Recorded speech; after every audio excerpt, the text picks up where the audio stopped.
Peace and prosperity to all American Aborigines, aka the first Americans. Chief Holidays in the building. The truth is here.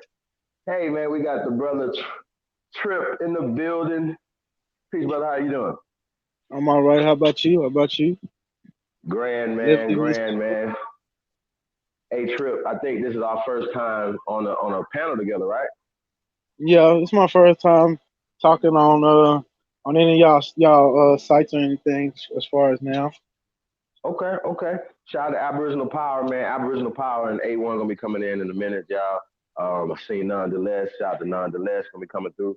Right now, me and the brother Trip, we're having a great conversation, and I had to push the play button, y'all, because he was dropping some jewels. So I really want to get back into our conversation. Trip, man, introduce yourself to the people, man. This is your first time. Let everybody know who you are and just your pedigree, so to speak. You know what I'm saying? And then we just gonna get into the conversation we have. My name Trip. My actual Indian name is Trip Tonka. You know what I'm saying? It's something I grew up with. I live down south. I'll just say that for now. Talk that Down talk, in, man. and what I was getting into was basically the consolidation of tribes. I brought this up on another panel where I said that the last person to consolidate tribes was Geronimo, and Pocahontas' father, before he gave her away, told her that that was the reason he was sending her, because they were going to wage a war to try to consolidate our tribes. And I think now, moving forward, to win, we have to make our own tribe, our own new language, our own new thing, and then create a nation in that, and stop worrying about so much the past, because those tribes, a lot of them, it has treaty law and all this other stuff, but we can create our own new tribe and consolidate all of these thoughts, whether you Cherokee, Iroquois, Yamazi, any of those things, and just we have to create our own new name and all that, because the past can't be undone with the legal system right now. But we can get our rights back, and create our own tribe, and create our own way of speaking and all that. And I think that would be more productive towards what the goal is. I know that's a crazy idea, and a lot of people say, well, why give up that culture? But that culture is lost to the vessel of colonialism. But we can create our own new culture inside of this tribe structure and all become that. And through giving ourselves a name, and through giving ourselves an identity. You know what I'm saying? Whether it's starting to construct our own constitution of law, our code of conduct, how we will, approach each other, all that stuff you talk about having jobs and businesses can come, but you got to have a culture. Without a culture, we're just the people that's lost in the wind, because culture dictates everything. Like you were saying about the Chinese and Asians, even if Asians don't know each other, they still hire Cambodians here, Indians there, because they have a culture and idea of what they expect from one another. But we don't have expectation of one another, because we don't have a culture or a tribe structure to have rules. And there has to be repercussions to these rules. Just like the white man got law, we have to uphold our laws with the vehement of our own force and our own will. But we run everything in this country, whether it's music and all this and ideas of visual arts. Most of the things that keep everybody asleep is ours, and all we have to do is begin to put it in perspective that we won't sell our music here. We won't do these certain things because it goes against the culture of our new tribe, whatever that name is, as a people we come up with. And once we do that, I believe that a win is very achievable in this world. Also because, legally the UN and a lot of other places has agreed on a lot of this stuff, but we are the ones that are still trying to say, well, we Cherokees. Once you start saying another tribe's name, and we're all these different tribes, you understand, you put yourself in a segregated section, and we all can't be one then. Because once we get up to those tribal structures, you're gonna be looking at a blonde haired, blue eyed white man who's telling you this and that, and this is how this runs, instead of us being in control of our own destiny. Word.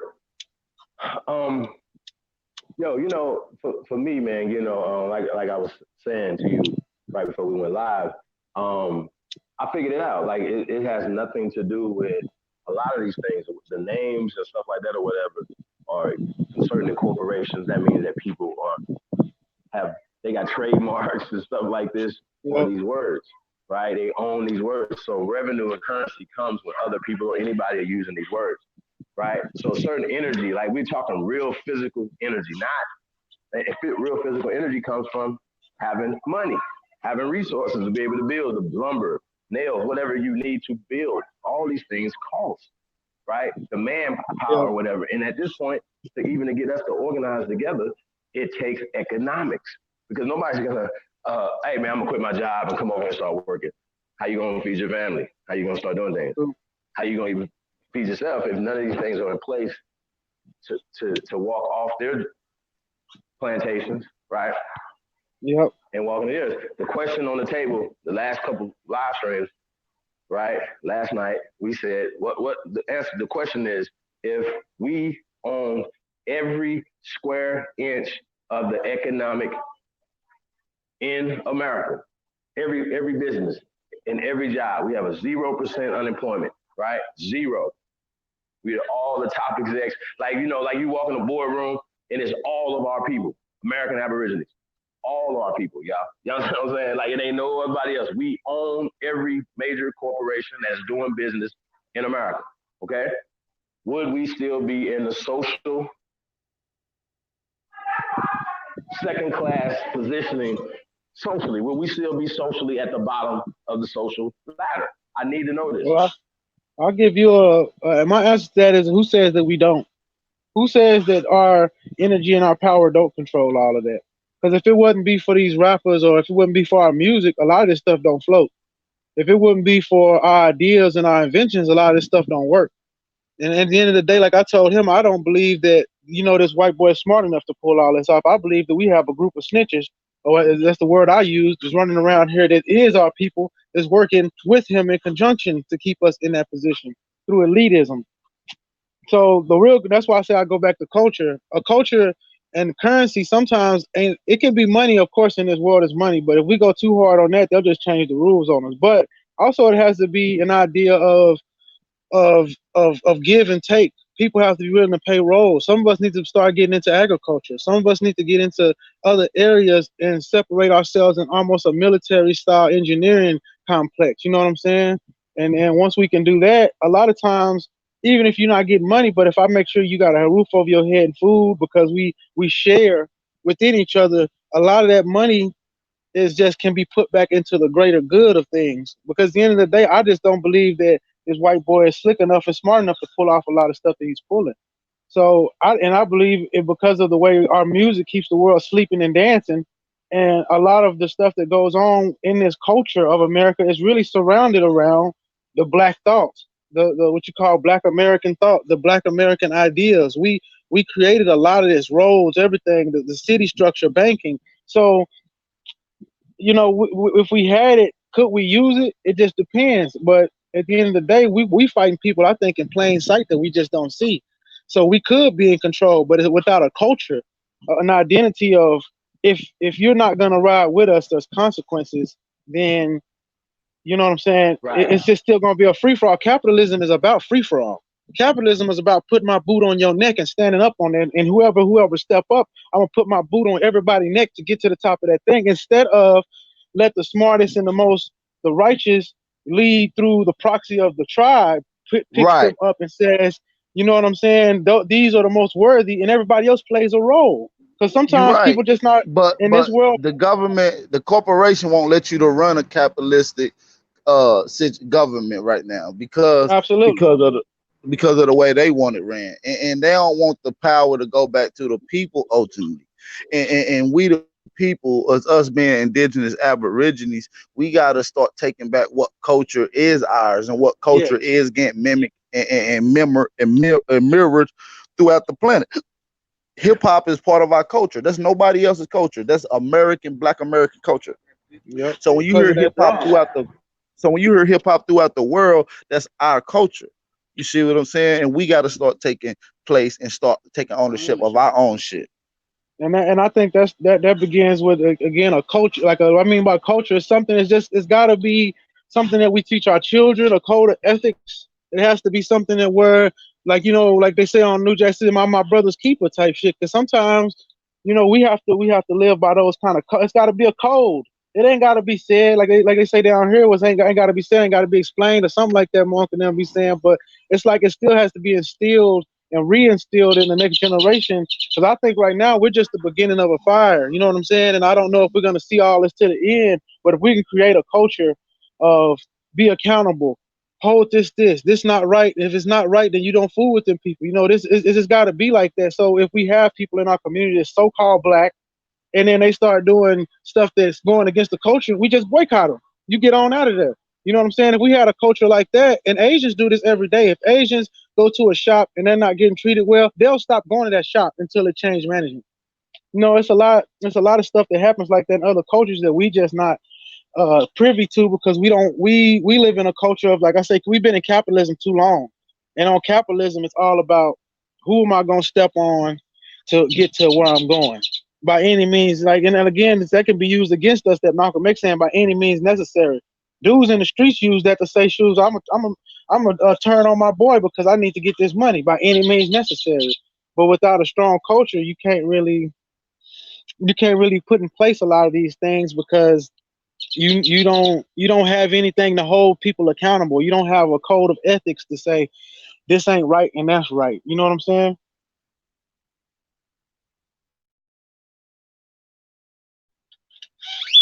He gone.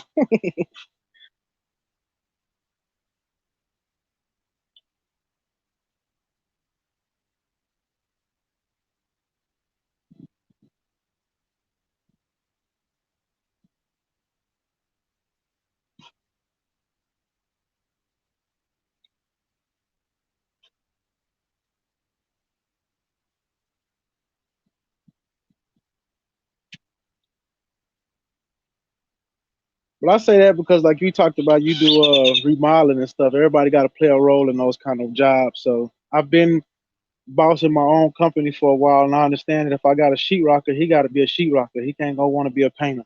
You know. Facts. You know. Peace, Aboriginal powers in the building. Peace to the God, man. Copper Grizzly. What's going, brother? Yeah, A1 gonna be falling through in a minute too. El Hanu El, the God, will be in the building. Let me see what we got in the building right now. We got Nighthawk first in the building. That salute to the tribes. We got DOT. Hey, DOT, man, I never asked you this, man. What does DOT stand for? It says peace to the knowledge builders. Shout out to all the great ones tuned in too, man. We definitely appreciate y'all. We got Creek and River Kayaks. What up, though? Marcus Adamu. What's up, Marcus? Peace to the guys, man. Chief, where the link? Root words. That's root word. That's you. All right, root word. Got you. Don't trip. Root word will be in the building as well. But yeah, man, we're gonna have the whole concept today is y'all see it, man. R.I.P. To Pan Africanism, man. This is already, it was already dead. We should be having like a seance. These niggas is conjuring up spirits and dumb shit, bro. And it's just crazy shit ever to me. Um, I seen Dr. Leonard Jeffries was talking about the beef between Karenga and Dr. Ben, right? You know what I'm saying? And what was going on, and obviously we all human, so just they didn't have social media so niggas can air they differences out. You know what I'm saying? If you caught certain television shows, a lot of things, these things were underground anyway. You know what I'm saying? They were underground, basically being funded. We're gonna get back to that to push right African agenda on brothers and sisters that didn't have an African agenda. So they were actually being rejected. So when we're talking about Pan Africanism or whatever, our people rejected it in the beginning, in the inception of Pan Africanism, right? We're going to talk about who is the actual father of Pan Africanism. We're not about to speculate. We're not about to talk about Kwame Ture. No, like I want to know, like somebody needs to explain to me, why is there not one so-called African in the Pan-African movement, right? So when we talk about, we broke down Pan, Lotus Civilization is beat up Pan out like years ago, but like it's just nothing. Bro, Sanchez has killed Pan. Like Pan is dead, y'all. Like Pan is the Well, actual. a Yeah, lot of bro. people don't understand the concept of pan. So, and for that, you got to let a person get their own way out. And we at the point right now where we so far at our mission that we can't stop to go back. And like I told people at the beginning of this mission 2, 3 years ago when we first came into it strong, I got no time to distinguish the different snakes. Now you got poisonous snakes and you got non-poisonous snakes. My job is to get rid of the snakes. I don't care what if they poisonous or not. I ain't got the time to stop and see whether this a good garden snake or a viper snake. I got to get rid of all the snakes. And that's just what the mission is right now. Yeah, but the one Right, way to right. get rid of that snake is to understand how he's moving and make sure that you don't follow in the same steps that he followed to get to where they at. You know what I'm saying? But sometimes we Correct. can't. You know, they brainwashed us so much that, especially because we all come out of that you know, a lot of us went through that Pan African circle to get here. Of course. So you ought to understand that they use a type of speaking points and talking points and ideas and certain ways of putting stuff forward that if a person comes in and listen to it, we should start trying not to sound as much like them as we can. So that way, you know, but you have to understand how they use it. You know what I'm saying? Study how they talk, study how they present things, study how they do that so you can say, okay, what's the anti to that? At any point in the war, you have to understand whatever your enemy is good at, you want to learn how they're good at it and manipulate it to your point, but you also want to learn what they're bad at and use that to your strength. You know what I'm saying?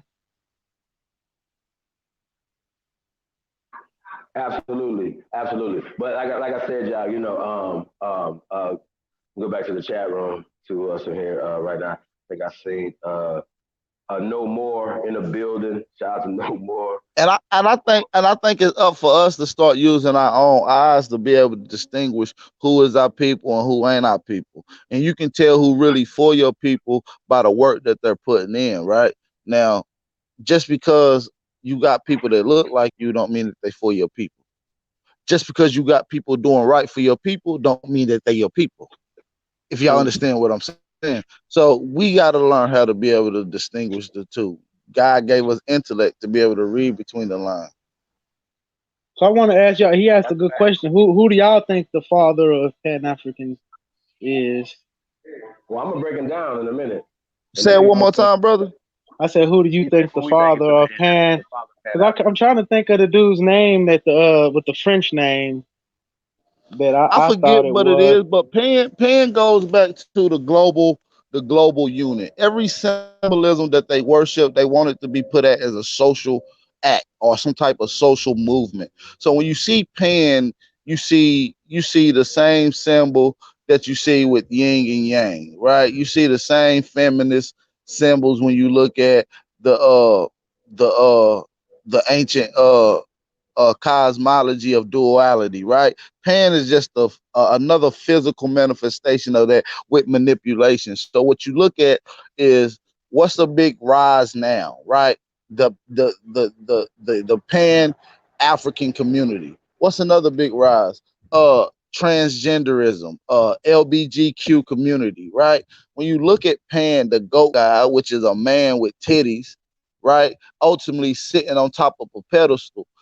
If you were to say anything that is slandering or belittling someone in the LBGQ community, you will get punished for that because they're on a pedestal. They're literally a fucking gay goat sitting on a pedestal, and that's what Pan is. Right. Well, and they'll come up with a generic terminology for it or whatever, right? But when we're talking about just Pan Africanism, right? Just the concept, the guy that they're saying is the father of Pan Africanism, right? His name is Edward Wilmot Blyden. Okay. Born in the Caribbean islands. He was given. He called it Ethiopianism, right? He called it Ethiopianism, right? So his teacher was a priest named John P. Knox, right? So you do your research on John P. Knox. He got him into Rutgers, you know what I'm saying, stuff like that or whatever, to further indoctrinate him not only in Ethiopianism, right, which he said that Zionism was the model. This is quote. Zionism was the model for Ethiopianism. Okay, so he didn't say actual Pan, Wow. but they cite Edward Wilmot Blyden for Pan Africanism. With you have to ask the question, who taught him that? His teacher is John P. Knox. Look these people up. right? You know what I'm saying? Yeah, so ever with my blind would be that guy or whatever. But he pushed Ethiopianism. He didn't push Pan African. He wasn't pushing Africa. A lot of people that they're saying that are still not pushing Africa. They were just dark skinned people. So so they kind of morphed it. Somebody came and hijacked Ethiopianism. Okay? Okay, how did he get up? So was he from Africa? This man, the No, Ethiopian is he was pushing. from the Caribbean islands. He was from the Caribbean. How did he get this? Did they ever explain how he got here?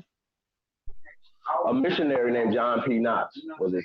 So that's why I want to say that. That means that was it wasn't called the CIA back then. I think it was called the U.S. Secret. Sir. The OSS. That's what it is. So I still believe a lot of this got to do with the OSS and CIA run usurpers. You know what I'm saying? And at the end of the day, that still would be a government. Yeah. Because think Because about it, these entities were in the church, whether it's Methodism, the AME sector or the Christian sector or any other sectors that they let so-called Ethiopians in, right? And not from Ethiopia. Ethiopianism does not come from where it's called Ethiopia now. Ethiopianism means that you were pushing a concept of your people first, okay? So I don't think that John P. Knox, though, would be pushing Zionism, right? Because basically Pan Africanism, basically what is birth or the model for Pan Africanism would be Zionism, right? So when you go back and you figure out, well, who's funding these Pan Africans, and it is the Zionists. Like, it's just facts, y'all. And that's the crux of everything that we're talking about. It's ironic that they're pushing this whole rah rah black bliggity black pan black power shit, right? But it is being literally funded by Zionists. But that's why you could brought up a good point about Zionism.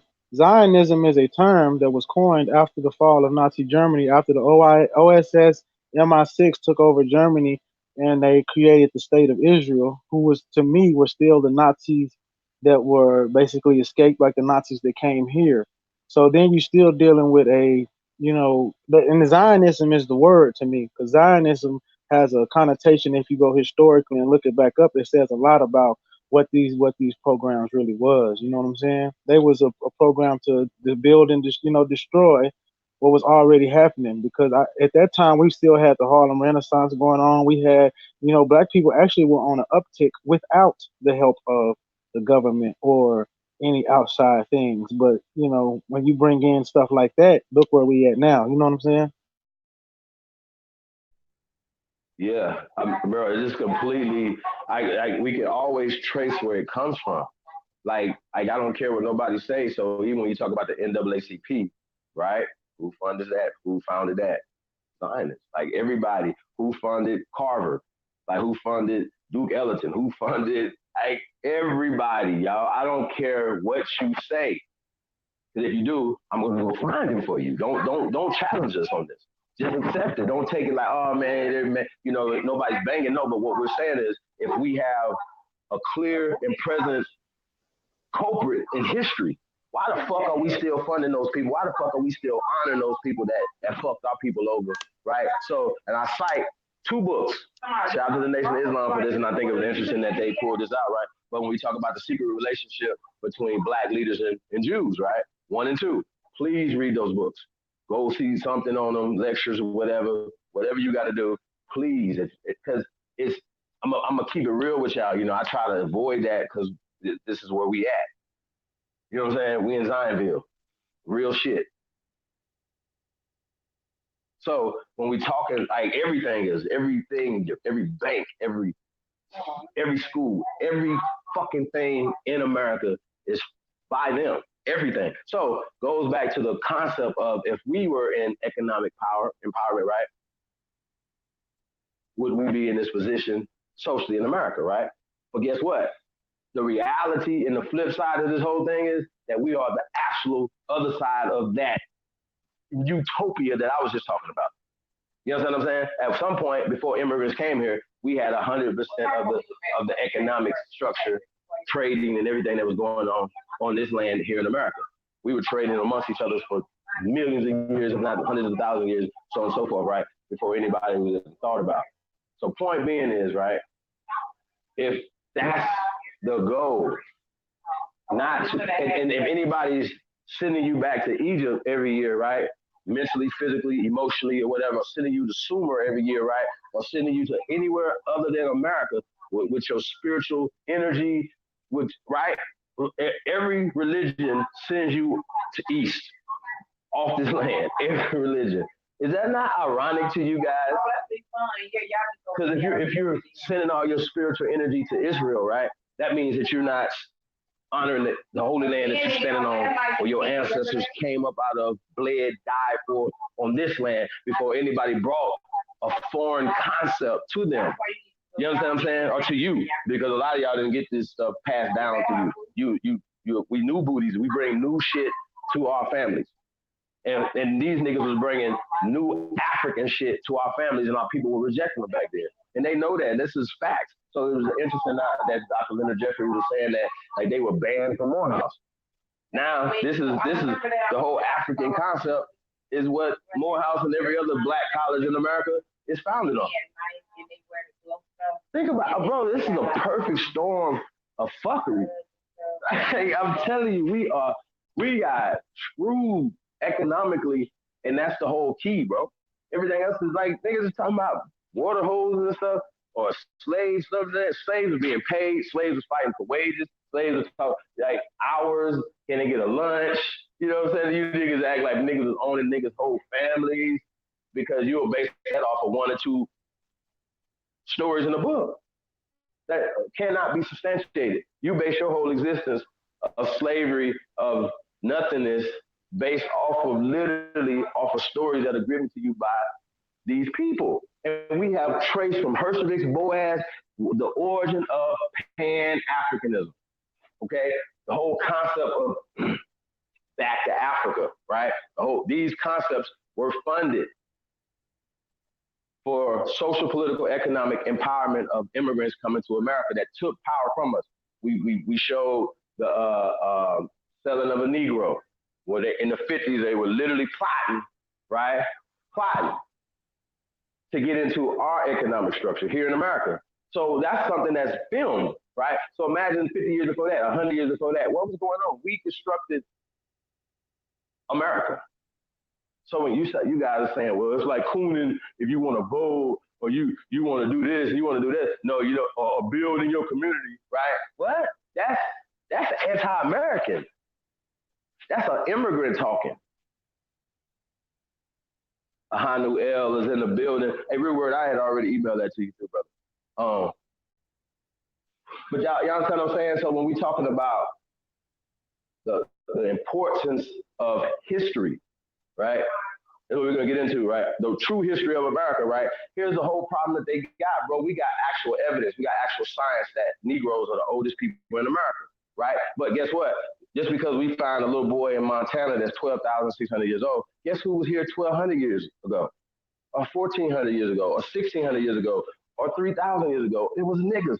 Guess who bones are in the ground? Niggas. So when y'all be saying shit, it's dumb to me. It is dumb. Like and so it goes back to who's funding y'all. It goes back to when we talk about these. I don't even like, bro. Listen, if this is a plot, there's a government agency that's literally plotting against the American people, right? There should be somebody should come forward, and whatever the case may be. I don't know if a president could come in with a 4 or 8 year term and stop a system that's going. Right? So I don't know who can stop that. It has to be the American people. You understand what I'm saying? We give power to too many other people. And we keep putting a color on it. The whole color scheme is a part of the caste system that works both against everybody that's doing it. But the people that's a lighter tones to pale benefit more in this caste system. But you niggas push it more than them. And that's a problem. And most of y'all are just being like, think about it. The ones that are talking about this live amongst the people that they are pushing everybody else, sending everybody else to hate, talking about you a suspected white supremacist and dominant society, but you live in dominant society, bro. You live like you can walk out the door. Matter of fact, you can go out your bedroom and one will walk in your living room. Hey, good morning. Want some eggs? Right? So it's just these conversations will just be dumb, especially if you pushing the bliggity black and I'm proud, right? Right? Banging on Sister Zaza Ali because she's mixed, right? But your mother-in-law is Jewish. This is real. Ain't nobody paying attention to this. So my whole point, I'm trying to just impress on everybody. Like we need to be like talk less on dumb shit and on things that matter. We talk history that might seem dumb to other people, but we talk history and science and archaeology and geology and all these different things because we have been taught total opposite against what we're saying. So when the brother Aboriginal Power is saying zero comes from America, right? And then they start laying down archaeology, right? Your concept will have to come from Sumer. Sumer is, right? Sumer, y'all know what Sumer is? They say these are Sumerians. Sumerians are the so-called Hyksos or whatever, right? That came in and took over Egypt. Are they still there? Oh, what's going on? Do they practice Egyptology in Egypt? Do the people in Egypt? No, they practice Islam. Same religion they practice in Ghana, Mali, Nigeria, right? So it's just a funny whole thing, that these niggas is way over here practicing a mythological mummy shit. Like, you know what I'm saying? Nobody's over there walking around looking like Shaka Amos. Shout out to Shaka Amos. I think he's a very smart brother. He's sharp. And I know that he's been watching and seeing, like, goddamn, and doing the research on his own family. And I goddamn bet you he's not tracing his family back to Kemet. That nigga from Alabama. He could trace himself back to the pyramids here in America. That's the importance of Shaka Amos or Dr. Anthony T. Broder or these people like that or whatever. That all this information that you guys are figuring out and how to dig there, reason why they're funding you to dig over there, Dr. Broder, but they're not going to fund you to dig over here. Trust me. Trust this. They're not going to fund this. Well, they slowly getting to America. They slowly getting there. They just did that. Yeah, well, I mean, geological. Niggas been excavating in America since they came here. They said that I think was it Thomas Jefferson. They said he was the first archaeologist excavating pyramids and shit when they came here. So they know what Thomas Jefferson was the one that said we were here. He called us Swami or whatever it was, Swarthy. The words he used to describe the people here. They say that Thomas Jefferson grandfather used to take him to the mound as a little boy because he's indigenous, right, to his land and honor their ancestors that was in the mound. So he already knew. So for me, if you know your ancestors, would you excavate that pyramid or mound? I'm not. I mean, there's a lot of people back in those days that we look at and we don't realize they mulatto. There's a lot of people in this so-called founding fathership that wasn't all the way European white, as you call them now, but that's kind of been lost in the history of time. You know what I'm saying? So I know they wouldn't do that. Me blocked, man. Y'all some suckers. I just want to say that for the record, y'all. I'm the most blocked nigga on YouTube. Like, it don't even make sense. Like, I promise I don't be over there. And like, I'm in my, like, I'm like, yo, bro, like, peace. How y'all doing? Block. Like, or just like, I might say something like, hey, scientists say this, or I'm fighting things from the things that they say in Pan-African world that they believe in, right? But the crazy part about it is you got a rift in different breakups in the Pan-African community. You got a bunch of people that don't even consider themselves Africans, don't even like Africans. Y'all remember Captain Cesariak would even let the little boy come to their picnic and eat that he was African?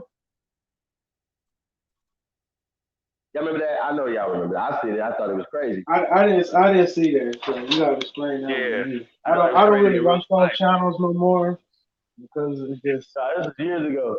I know. You remember that? I remember he actually was going to let him till he figured out he was African. Nah, thank you. He was born in America, but he was like, man, your mama. He was like a little 13-year-old boy. He said, "Nah, you can't come to my cookout. We don't feed Africans." Straight up. Tell you, just like that, straight like that. I thought that was the funniest shit, but it was sad. And no, but you gotta listen to that. If we stay strong and firm on our shit, like no disrespect, but we only feed our own, we only do for our own, we only help our own, we only shop with our own, then we might be better off. And honestly, I don't got a problem with that. That's a form of culture. That is a form of culture. That is a form of culture, though. And in this day and age, I dare you to go try to go to a Jamaican barbecue. You know, Jamaican. I did that shit in college one time. They look at your ass like. You just can't walk to the Johnson family barbecue and say. Yeah, I don't know about that. It's a nigga on here like that. Cousin, come on, then, boy. That nigga, like y'all know him. Hey, but you know, our elders like they still don't eat. At least my people is like that. Of a global guy, man. So I know who I am, and obviously we need to come together, no matter, despite our differences. We all gonna have some differences, but that's how you talk to them. We can, if you mad about a certain situation or words and like Moor, Indian or whatever, right? And you're a good intention brother as a Moor, and you're a good intention brother as an Indian, right? Then you can work past those words. If not, you a sucker. That's why I don't like. We'll consider whoever you think you are, but I'm blocked. But see, those labels is what I was talking about earlier. You said in the chat room, let alone come on the panel. So I just think it's interesting that that's why I go by Candyman, because these niggas are scared. But that's what I was saying about culture earlier. Like he said, he a Moor. Information. Yeah. But if he claiming Moor and I'm claiming native, we can't build like that. You know what I'm saying? Sometimes. But what I'm saying is, people don't have a correct understanding of what a Moor is. You see what I'm saying? I agree with that. And I'm not trying to get on the point of like, let's go over Moorish history. African, slave, nothing. No, these niggas don't got no motherfucking Berber history. No, these niggas are not Berbers. So stop telling me about that. So if you trace yourself back to Africa, cool. That's cool. Do you? But understand that the history chronologically of dates and times. So even when we talk about this little peace treaty and stuff like that or whatever, they wouldn't be repping for Tunisia, aka Barbaria at the time. It was a Barbary fucking treaty. Shout out to Cujo. He just posted this. I screenshotted it. He just posted something from yesterday that makes no sense to me. You guys summer jam screen yourself. He put up the seal like, yeah, right here. There's more. It says Barbary across the top of it. But Moorish doctrine is split in half too, if you understand the size of the dragon and the phoenix. So they're not. I don't think that they running on 100% as well, because there's a dragon Moor and there's a phoenix Moor. A lot of those phoenixes got killed in what they call the war of the Moors. You know what I'm saying? So that's why I say using those words and not having a full context of them is a little bit dangerous, because there's a Moor that's actually a working Moor, what you call a lifestyle, and then there's a Moor from over there who's a Muslim, and then there's a Moor here that's a Mason. You know what I'm saying? The Shiner hat. You know what I'm saying? And even real Moors will tell you that a lot of them dudes are Prince Hall Masons. Well, it's a little deeper than that too, though. You feel what I'm saying? Because the Shriners only stole a science that was utilized by certain people here in mystic school. The Masonry, but do you understand how visually, because sign real mound builders. Because when you go with the sign of the white man riding around a go-kart on July 4th with the feds on, it's a sign and a symbol that says something that at this moment we kind of have. It's troubling to use some of those signs and symbols only because it's been usurped by the enemy. You know what I'm saying? Sometimes when the enemy takes your lineage and takes your stuff, like that's what we do in music. I mean, all this stuff comes from jazz. Now, it's a dark contrast from jazz and hip hop, but it's all linked together. But if you really look how we kept moving the goalposts, we always keep moving. So sometimes we can't get stuck in old mores, and we have to learn how to like flex it a little bit, change it here and there so it doesn't feel the same. It doesn't totally look the same, so that we Right. We don't always get stuck. updated and changed stuff throughout time. And that's right. And that's why you see names and customs and certain things implemented throughout time too. So yeah, you absolutely right. Peace, Ahanu L. A1. What's going on, bro? Peace to the brothers, man. It was really good. I'm just letting y'all Man, build. I ain't gonna intervene about the Moorish thing, because Nah, man, you the historian, dog. Drop them facts. I mean, but we already kind of covered most of that. It's just Yeah, more the reason why we having such hard a problem identifying it, because like for you to learn from something, you have to learn from the individuals. You can't learn from somebody who is not that. You know what I'm saying? You gotta, if you know what the Moors is, you cannot just go to a couple of channels and really, you have to really study it. You can't just go to a YouTube channel or Google search and say, oh, look, I told you they was Africans. I told you they was, nah, it's a little deeper than that. It's a lot deeper than that, man. It's a lot and deeper I than just think that more in some ways was kind of a traveling term. You know, if you a lot of ways. Some I think because again we talking about a group of people that come from caves that we taught everything. So we the understanding of language and the English because especially languages we speak. We because right now the language that black people speak is a lot like old Indian language, but we flip everything. A bird can be a bird that fly. A bird can be some drugs. A bird can be a female. So we have different meanings for every damn thing. So their linguistic patterns is way different than what we actually would have used those words for. So sometimes I just say we need to update the information, and we also need to start learning how to move the goalposts a little bit so they can't. Because every time we flip, there shouldn't be no little pumps in the rap game if the rap game wasn't dumbed down. But there was a time when lyricism was there that these guys couldn't get in the game. But that's the reason why, because we always update the music, we update our style. There was a time we wore creased jeans and baggy big jerseys. Now, you know what I'm saying? The clothes look like we control all that, but we have to learn how to say, how do we not look and present this to our people like we them?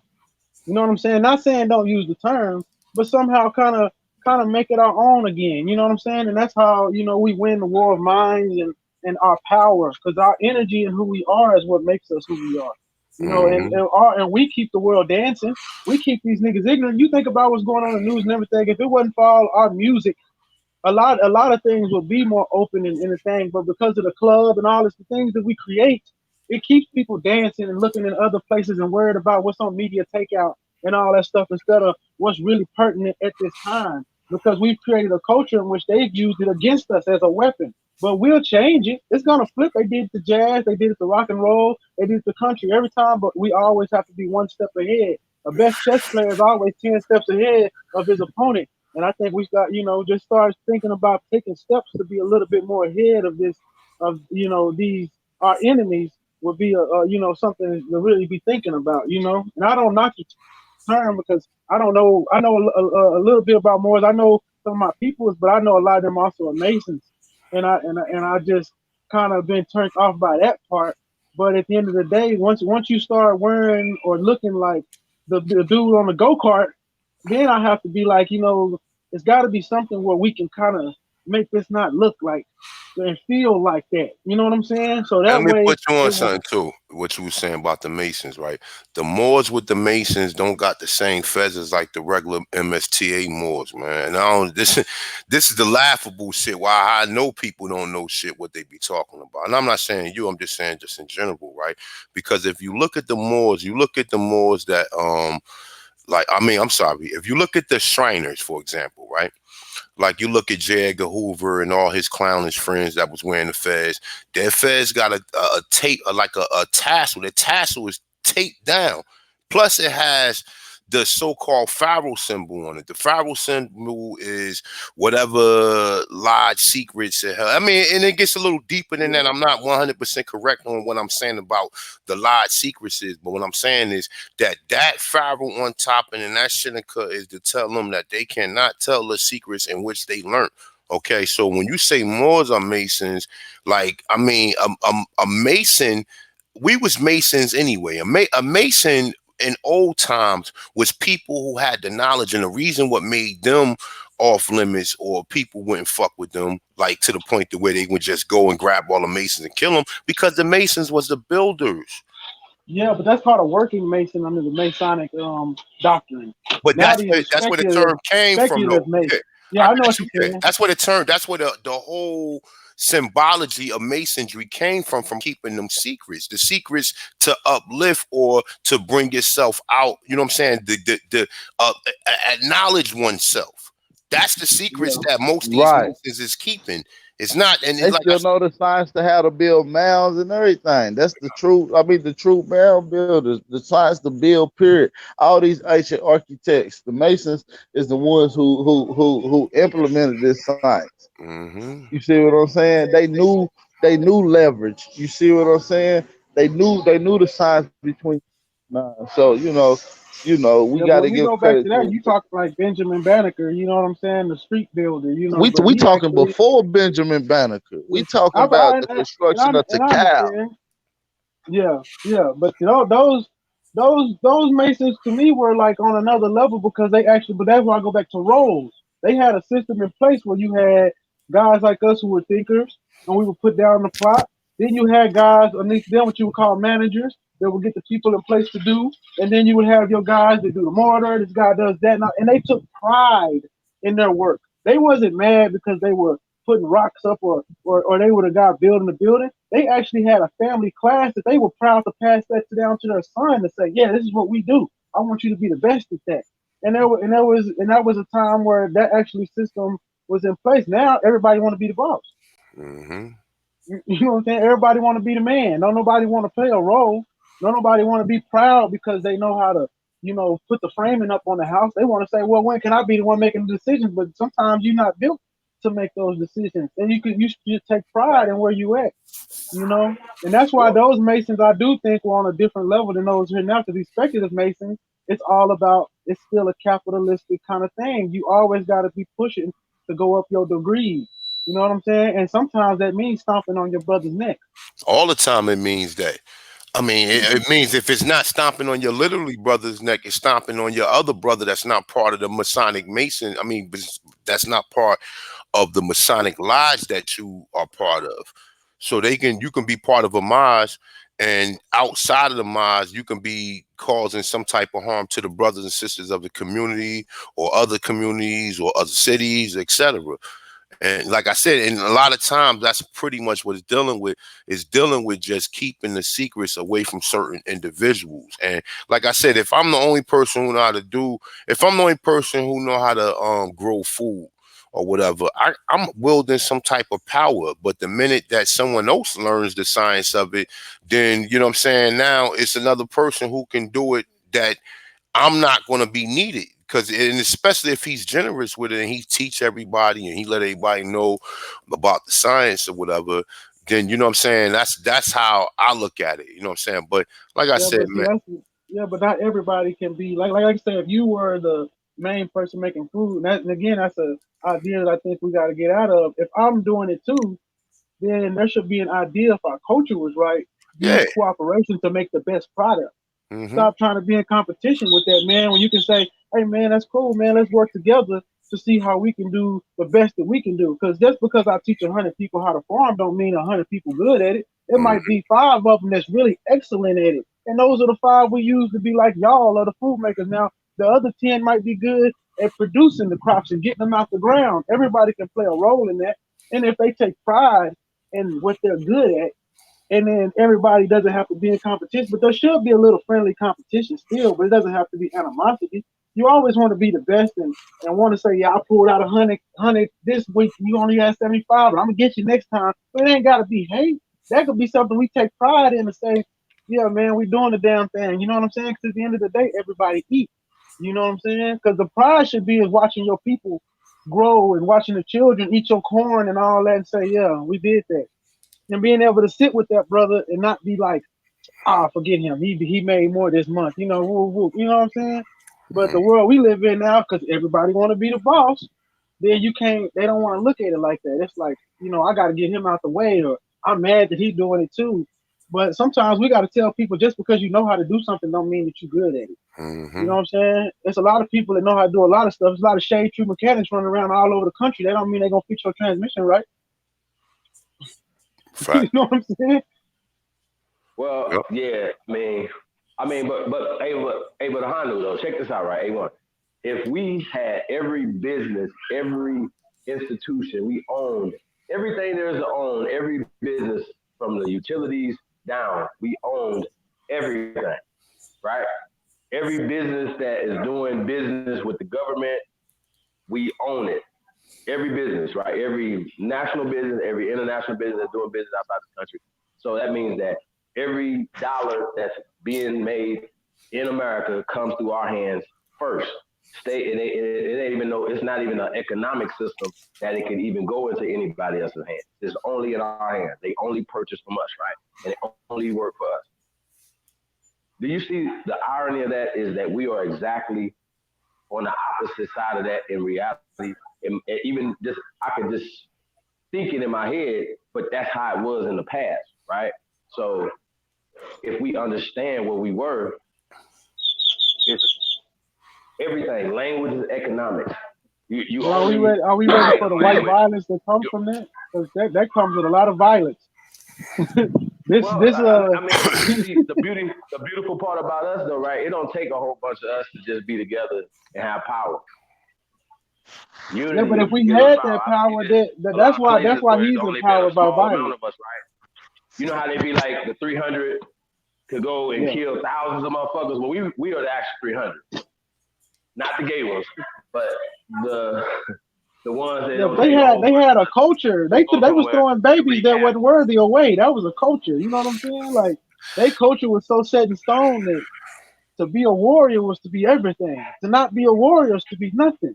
You know what I'm saying? And that's what it was. You know, but at the end of the day, that still came with violence. You know what I'm saying? Because when people see that you have that kind of power, especially our enemies, they don't respond with, well, let's try to get like them. They respond with guns, violence, rape, murder. I mean, that's their history. So even if we did have that, we'd probably be in When street was that wars history with though? white people every Like, day. I mean, they're not doing it to the Asians. Nope. Actually, with it. They're not doing it to the Well, Arabs. They're actually, literally, bro, they're literally at war with but think Arabs about those two as we countries. speak. Think about those cultures. They'll put a backpack on and blow up a mall. So it's a little Bro, bit different to be fucking with a culture that is willing to die for what they believe in hear instead me of out. dying for a Now, change. You know? hear me out. I remember when something was going on in Iran, and I was in LA, and I was like, yo, like we was like, there was in LA, Long Beach, LA, whatever. But it was like a whole community, a whole area that was all these Iranian people that were flying and screaming and shit. Right? So the Iranian community is huge in LA, and they are fluent. Okay, think of the concept. Think of how this has to. Y'all get it? Y'all understand what I'm saying? So they have family members over there right now. So Trump say, yeah, man, fuck that. Let's go to war. They shot this plane down, did this or whatever, right? That's gonna affect their family members. But a lot of That's those gonna people affect, over here from those countries are snitches. A lot of those people so, over in this country because something happened bro, over there where they had to come over the here. They Middle gonna get East, in some trouble. bro, they had boots on the ground in the Middle East since the 90s. So they've been in the Middle East for decades, killing these people. That has never stopped none of these Arabs from economically upgrading themselves above us. How does this happen in America and we can't do it? Explain it to Low me. interest loans. They're not even a percent. They're not even a percent in America, bro.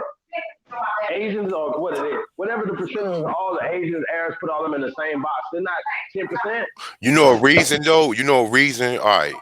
The situation, the reason why why I see that they allow a lot of these people from the other countries to come here because they already know that these people don't. These people is going to comply with everything that they say because they don't have the Yeah. baggage that we have or the situations that we've been through. The reason why they keep us down is because they have some type of, they never want us to regain what we had. They figure as though if we get our wealth back up, if we get our own cities and our own communities and everything back up, then we can create wealth and then we pretty much can take back our shit. So it's an undermining thing even to that because they're going to only keep there. And then what they do is they put certain people within your organizations, man. You'll start up an organization, and then they'll come. It'll be a brother who we think is cool, but he a fucking agent. He like my man. What's the nigga name? That they be interviewing, that one that set up Fred Hampton. Can't think of that nigga name, man. Ah, the nigga, what the fuck is his name, man? I can't think of his name. It's two of them. It's two of them that Yeah, they he always just be. came out with a book a couple months ago or whatever, right? Yeah, Yeah, but I can't remember his name either. them type of niggas, right? They put one of them in your organization. They listen. The fact of the matter is, they'll let a person look just like you that's not from here come up, but they won't let us come. And like I said, they will let you come up. You can't don't get it wrong. You can get a store, you can get certain things, but you ain't gonna pass through them certain doors unless you part and procel to their activities. And these niggas out here, that's part of their activities. Is not they will be the main ones that try to take you down just so they can stay in the position they in. That's why they give you an Al Sharpton. That's why they give you all these niggas. They give you they give you people with dual roles. They give you somebody. They give you But somebody who you think will be talking what you talking truth to power, but he only gonna go but so far with it. I think that also has to do with because of our innate culture and how even I just go back to the music. We run the world with a lot of our power as us. That like you always say, I think this land was first. I think we were most powerful, and I think that when we're right, the rest of the world follows our steps. So we're more dangerous than any other black person or so-called black person in any other country That's because right. once we say we're moving this way, the rest of the world begins to move that way. So Mm-hmm. it's like they have to keep us down because once we come up, then Africa begins to act funny. Then India begins to act funny. Then China begins to act funny because they say, hey, they don't woke up. Because once we wake up, then the rest of the world will begin to look at us again as who we once were. And they will come to us for guidance instead of coming to them. Because right now that's what America is, right?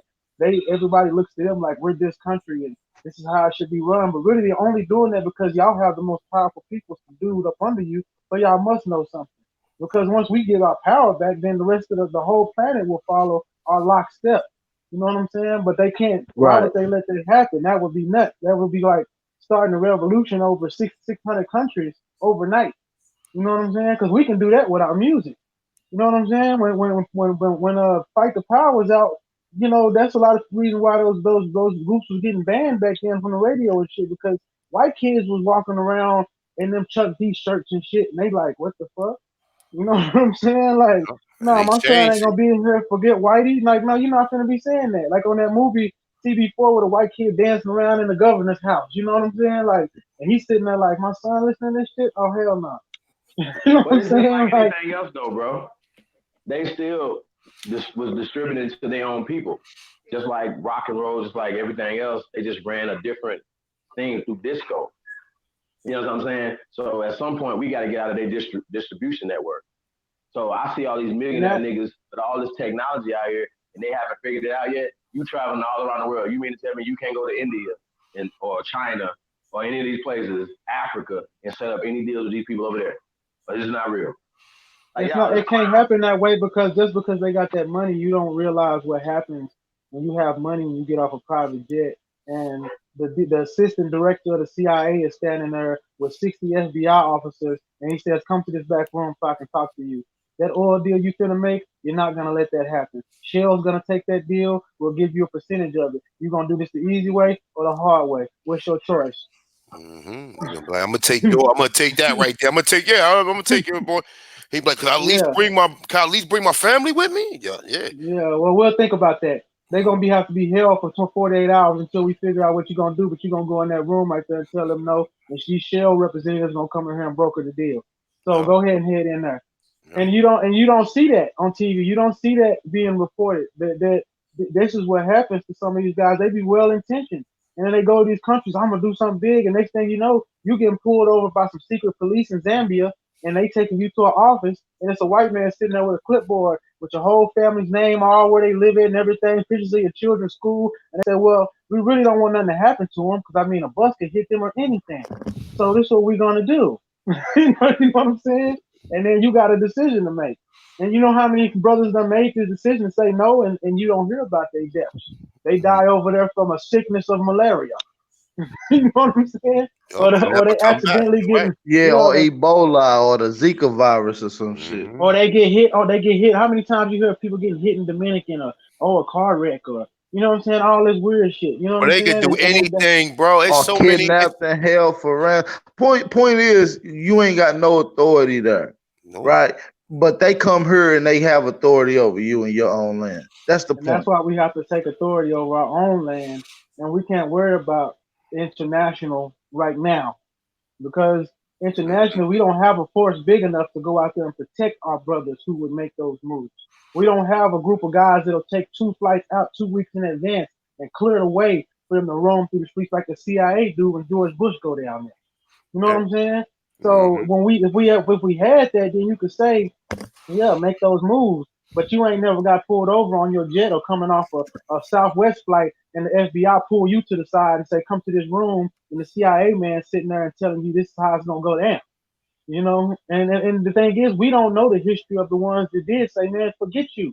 I'm going for mine because you don't hear about that. You just hear, oh, poor Jimmy, he died from a sickness down there in Brazil, or he got in a car wreck in the Dominican, or whatever, whatever. And we just look at it like, man, that's messed up. He just got in a car accident. Man, they set this kind of stuff up to stop us because they know once we move in lockstep, the rest of the other people, the world's looking at us. They're not looking at nobody else. There's no culture like That's a ours. fact. There's no culture that's so magnetic and magnanimous like ours that once our swag, the way we present ourselves, the way we talk, the way the charisma that our people have is not seen over the planet, and people in other cultures love it. You know what I'm saying? That's why when you see guys do getting corporate offices, they usually ascend up to almost the highest point faster most of the time, and then they'll give them a stopping point, but they usually broker all the deals. The white boy send him first. Hey, yeah, you go over there and handle that deal because they know they love us. Oh yeah, I like being around him. He's so cool. Ooh, I'm gonna make the deal, but he can't work for himself and do that because once he steps outside that line, there's gonna be somebody waiting for him to be like, hold up now. You're getting too big for your britches. We're gonna have to talk to you about that. You know what I'm saying? That's why we gotta learn how to just reevaluate what we got going on. You know what I'm saying? And have a clear understanding of what's going on.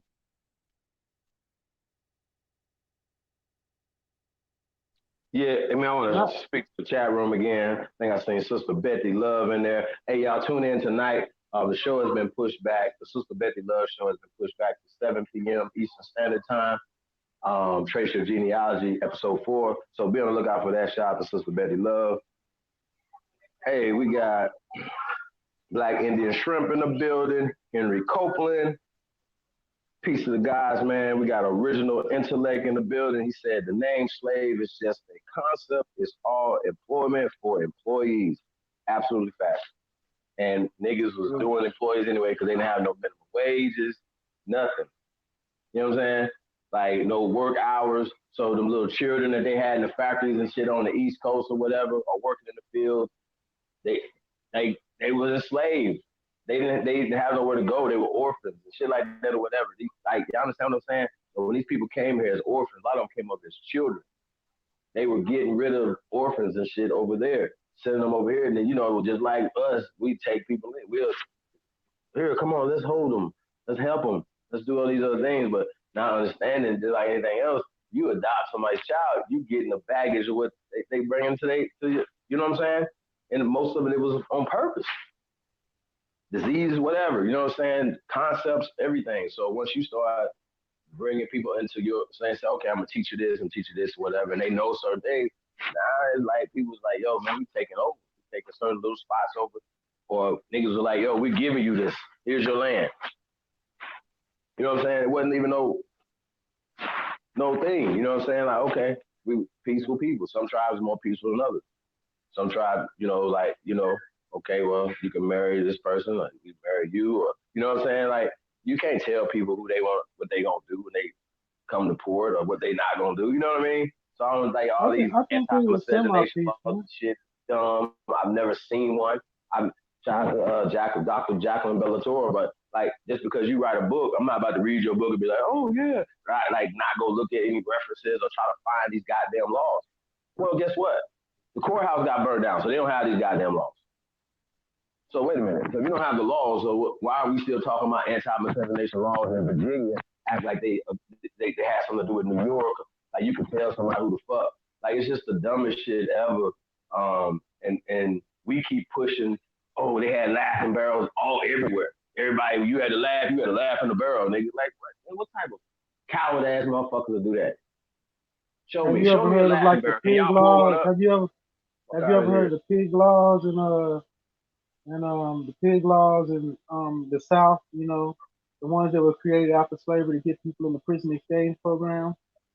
Oh, you said the penance, the penal, like yeah, getting niggas Is that caught the up or penal? Well, whatever. down here sometimes they call them the black codes or the pig laws. My uncle and them used to call them the pig laws. Basically, where they said if you steal a pig, you get like 25 years. They amped up all the laws or vagrancy laws where if you walking around and the night went, they'll Uh-huh. just grab you up and take you to a coal mine. You know what I'm saying? That's why I Slavery. tell people sometimes that we're only one generation out of slavery. Our grandparents had to deal with a lot, and our parents. My mama still know about eating out the back of the stores and stuff when Right. they was little. You know what I'm saying? They still used to chop cotton. I bring this up on every show. I was one of the last few to know about chopping cotton and grabbing snakes. You know what I'm saying? Down here. So, because I was a snake boy, you know what I'm saying? When they in the field and they see a green snake, we go out there with a bag, grab them, put them in the bag while they chopping, you know what I'm saying, the weeds off the cotton. And so you think about it, that's like one generation out. You know what I'm saying? Like we're not even fully out of it because that they were getting paid quarters. They was getting paid $1 a day to do some of that shit, you Uh, know.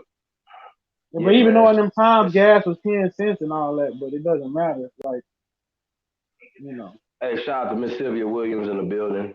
Peace, Empress. I see Miss Legit Part Two in the building.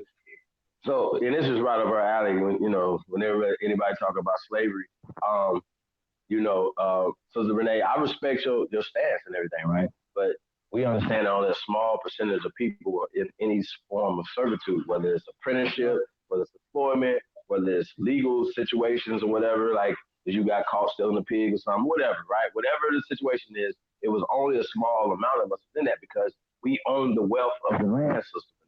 So if anybody can trace themselves back and show documentation of somebody owning your family members, not a story, because a lot of times we'll think that Mr. Brown is or Mr. Johnson is the white man because you know what I'm saying? Because you don't know your great great great great great right. These Europeans wasn't here. Somebody just told you that, right? You just hear stories, but you guys have still never emailed me chiefholiday@gmail.com. Slavery.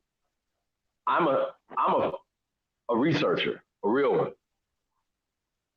And I've been researching before the internet.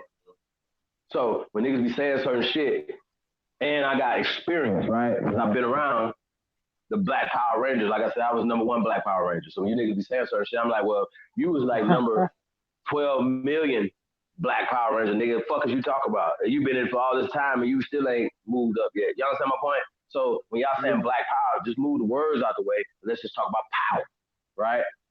What does power look like? It looks like social, right? Social propaganda and having a anti-propaganda campaign to go against the propaganda that these European immigrants have successfully got into the school systems.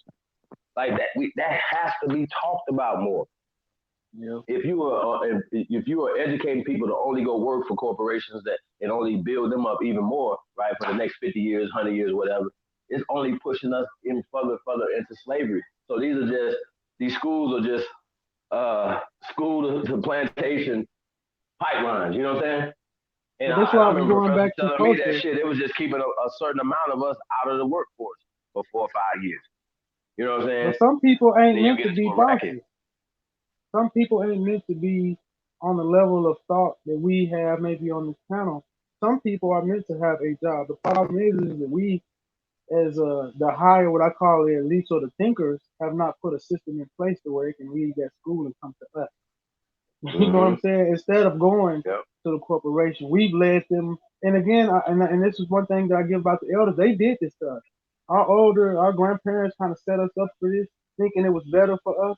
But at the end of the day, it really hurt us because if they would have knew it would have led us into slavery. Again, I don't think they would have done it. They would have just kept and said, no, we don't want to integrate. You know what I'm saying? That's right. Because it would have gave them an opportunity to go to college and come back to the neighborhood. You know what I'm saying? Come back to where you from and get a job here or work that job here, and we'll support you. Because before That's right. integration, we supported black business vehemently because that's all we had. This might have been one of the best things we did, but we didn't have the foresight to see this could pay off in 100 years. You know what I'm saying? But no, yeah, no, Having we already Mr. had the businesses, right? So like they act like they were always there and competing against us. That's the narrative that they paint. Like, oh well, we let you guys integrate into a better situation. Nah, motherfucker, y'all didn't even have it. You didn't even have it. The whole concept is you wasn't here in the 1700s. You just got And here at that's the why end I of go the back to 1800s. your Fuck your that. concept of Like power. Power can be our keep going back bodies. and forth with y'all. So I Like know y'all imagine if love all of us slavery. just stopped. Okay, good. What you say, brother? I said, just Yeah. imagine. You talk about power. I said, imagine if all of us just, and there's this guy in AO that says, imagine for a month that we all just stopped doing certain things. We stopped listening to music. We stopped making music for them. Just for like a 3-4 month period. I guarantee you this thing would go nuts. You know what I'm saying? If there was nothing produced by us for 3 to 4 months, whether it was music, whether it was style, we just went dark. All of us just went dark for 3 to 4 months. They couldn't control this shit. They whole shit would fall apart overnight because they Well, wouldn't know what to I mean, do. I'm saying You though, know what I'm saying? even within that month though, let's just say niggas ain't even doing that, but just like you just dedicate, you know, 25% of your energy into building something for your people, independence, right? So we see a lot of these guys that are millionaires. They millionaires, but they still not independent. They still just employers, or employees rather. They're not, some of them are, bringing they other people, bringing people up or whatever, and put themselves in position to be bosses. You know what I'm saying? And I salute that. So I understand that grind and understand having to put, get a good foundation together. But we gotta think bigger. If we think that going to these so-called black banks is the answer, it's not. That means you haven't done any real research. It's a white bank with black people working in it.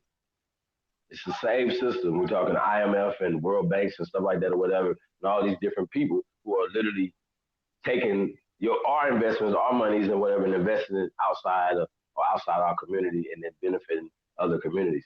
That's just what it is. That's what the churches are all set up on, and everybody else or whatever, all set up on the same system. So when every state or every so-called black community is putting money every Monday from the people from the church, they're gentrifying. You're funding the banks and things that are gentrifying the community. So the banks the churches are part of this system. These people are all a part of the system. It is what it is, y'all. I'm telling y'all, it's crazy. Through word, I sent you a link, man. We got Kyle in the building, Duran 134, 80s baby. Who else we got in the building? I seen something interesting. Original Intellect said about we had all the plantations, so they had to learn from us and work for us. That's a fact, as slaves, right? And so that reminds me of the Jack Daniels story, right? The CBS tried to pull the wool over eyes, right? So they put the story out, right? Put the article out or whatever. They said, oh, well, yeah, Jack Daniels learned how to make whiskey from a slave, right? That's the headline, Mm. Yeah, that was right? the I'm like, headline. wait a minute. So you start listening to it, right? You're listening But the to, dude was you running the whole listen. plan. Not only that he was the master, Jack Daniels was the apprentice, and they also said that Jack Daniels, in the same article, I'm reading the article, right, or listening to, I forgot what it, I did both, read the article, I think I seen the video on it as well, right? So they're talking about, oh, well, Jack Daniels didn't own slaves, and oh, well, Mr. Green, the guy's name was Mr. Green, right? He didn't own, he wasn't a slave. So I'm like, well, wait a minute, the headlines just said Jack Daniels was taught how to make whiskey from a slave, right? So you instantly went to that he wasn't a slave owner, he wasn't a slave. So the relationship was he was the apprentice, he was the master, right? So it kind of goes along with what you're saying right there, original intellect. So if you follow that time, It's you can put the crazy. story together. So basically, what happened is this black dude had a plant, and he had this white boy, though probably a poor white, what they call a redneck back in the day, working for him. And at that time, black people just couldn't get nothing patent. So the white boy probably earned his trust, and he said, "Well, why don't you get this patent for me, and then we'll make a contract that probably end up disappearing." The white boy went and got the contract, but then some other outside friend said, "Hey, you ain't got to fool with that." You know, that's when whites really come. That's what they call mudblood. You know, half Indian mulatto whites still run or ones from over in Europe, the poor whites from Europe. And they say, well, shit, you done already gave it to you. You ain't got to do nothing. And he pushed them out of the way after he learned the secrets to do what he had to do. I mean, if you think about that time, that's the only reason that it went down like that. They had laws where niggas couldn't go in there and patent shit. Shit, if you black, you couldn't do nothing. You know what I'm saying? Like, shit, you want to patent a song? No. That's why back in the day, these boys and all them, or you see them old movies where they said that Little Richard and them had to have white boys making their damn songs with their pictures on. You know what I'm saying? So we didn't have the rights that were supposed to be afforded to us to actually make the money off of it. So that's the only thing I can think of why he would have this patent to Jack Daniels to this day. If that nigga was really trying to make a boss move, but you know they slick. He set up under him, and the white boy groomed him, and oh yeah, I'm gonna hold you down. But when it really came down, he might have held down to a certain point. But when a black person, when he ain't in charge of his bookkeeping and stuff, he don't know he making $30 million, but he only giving him 100,000. Back then, he looking at that 100,000 like I'm winning. You know what I'm saying? But the whole time, the white boy is pulling his strings like I got this. You know what I'm saying?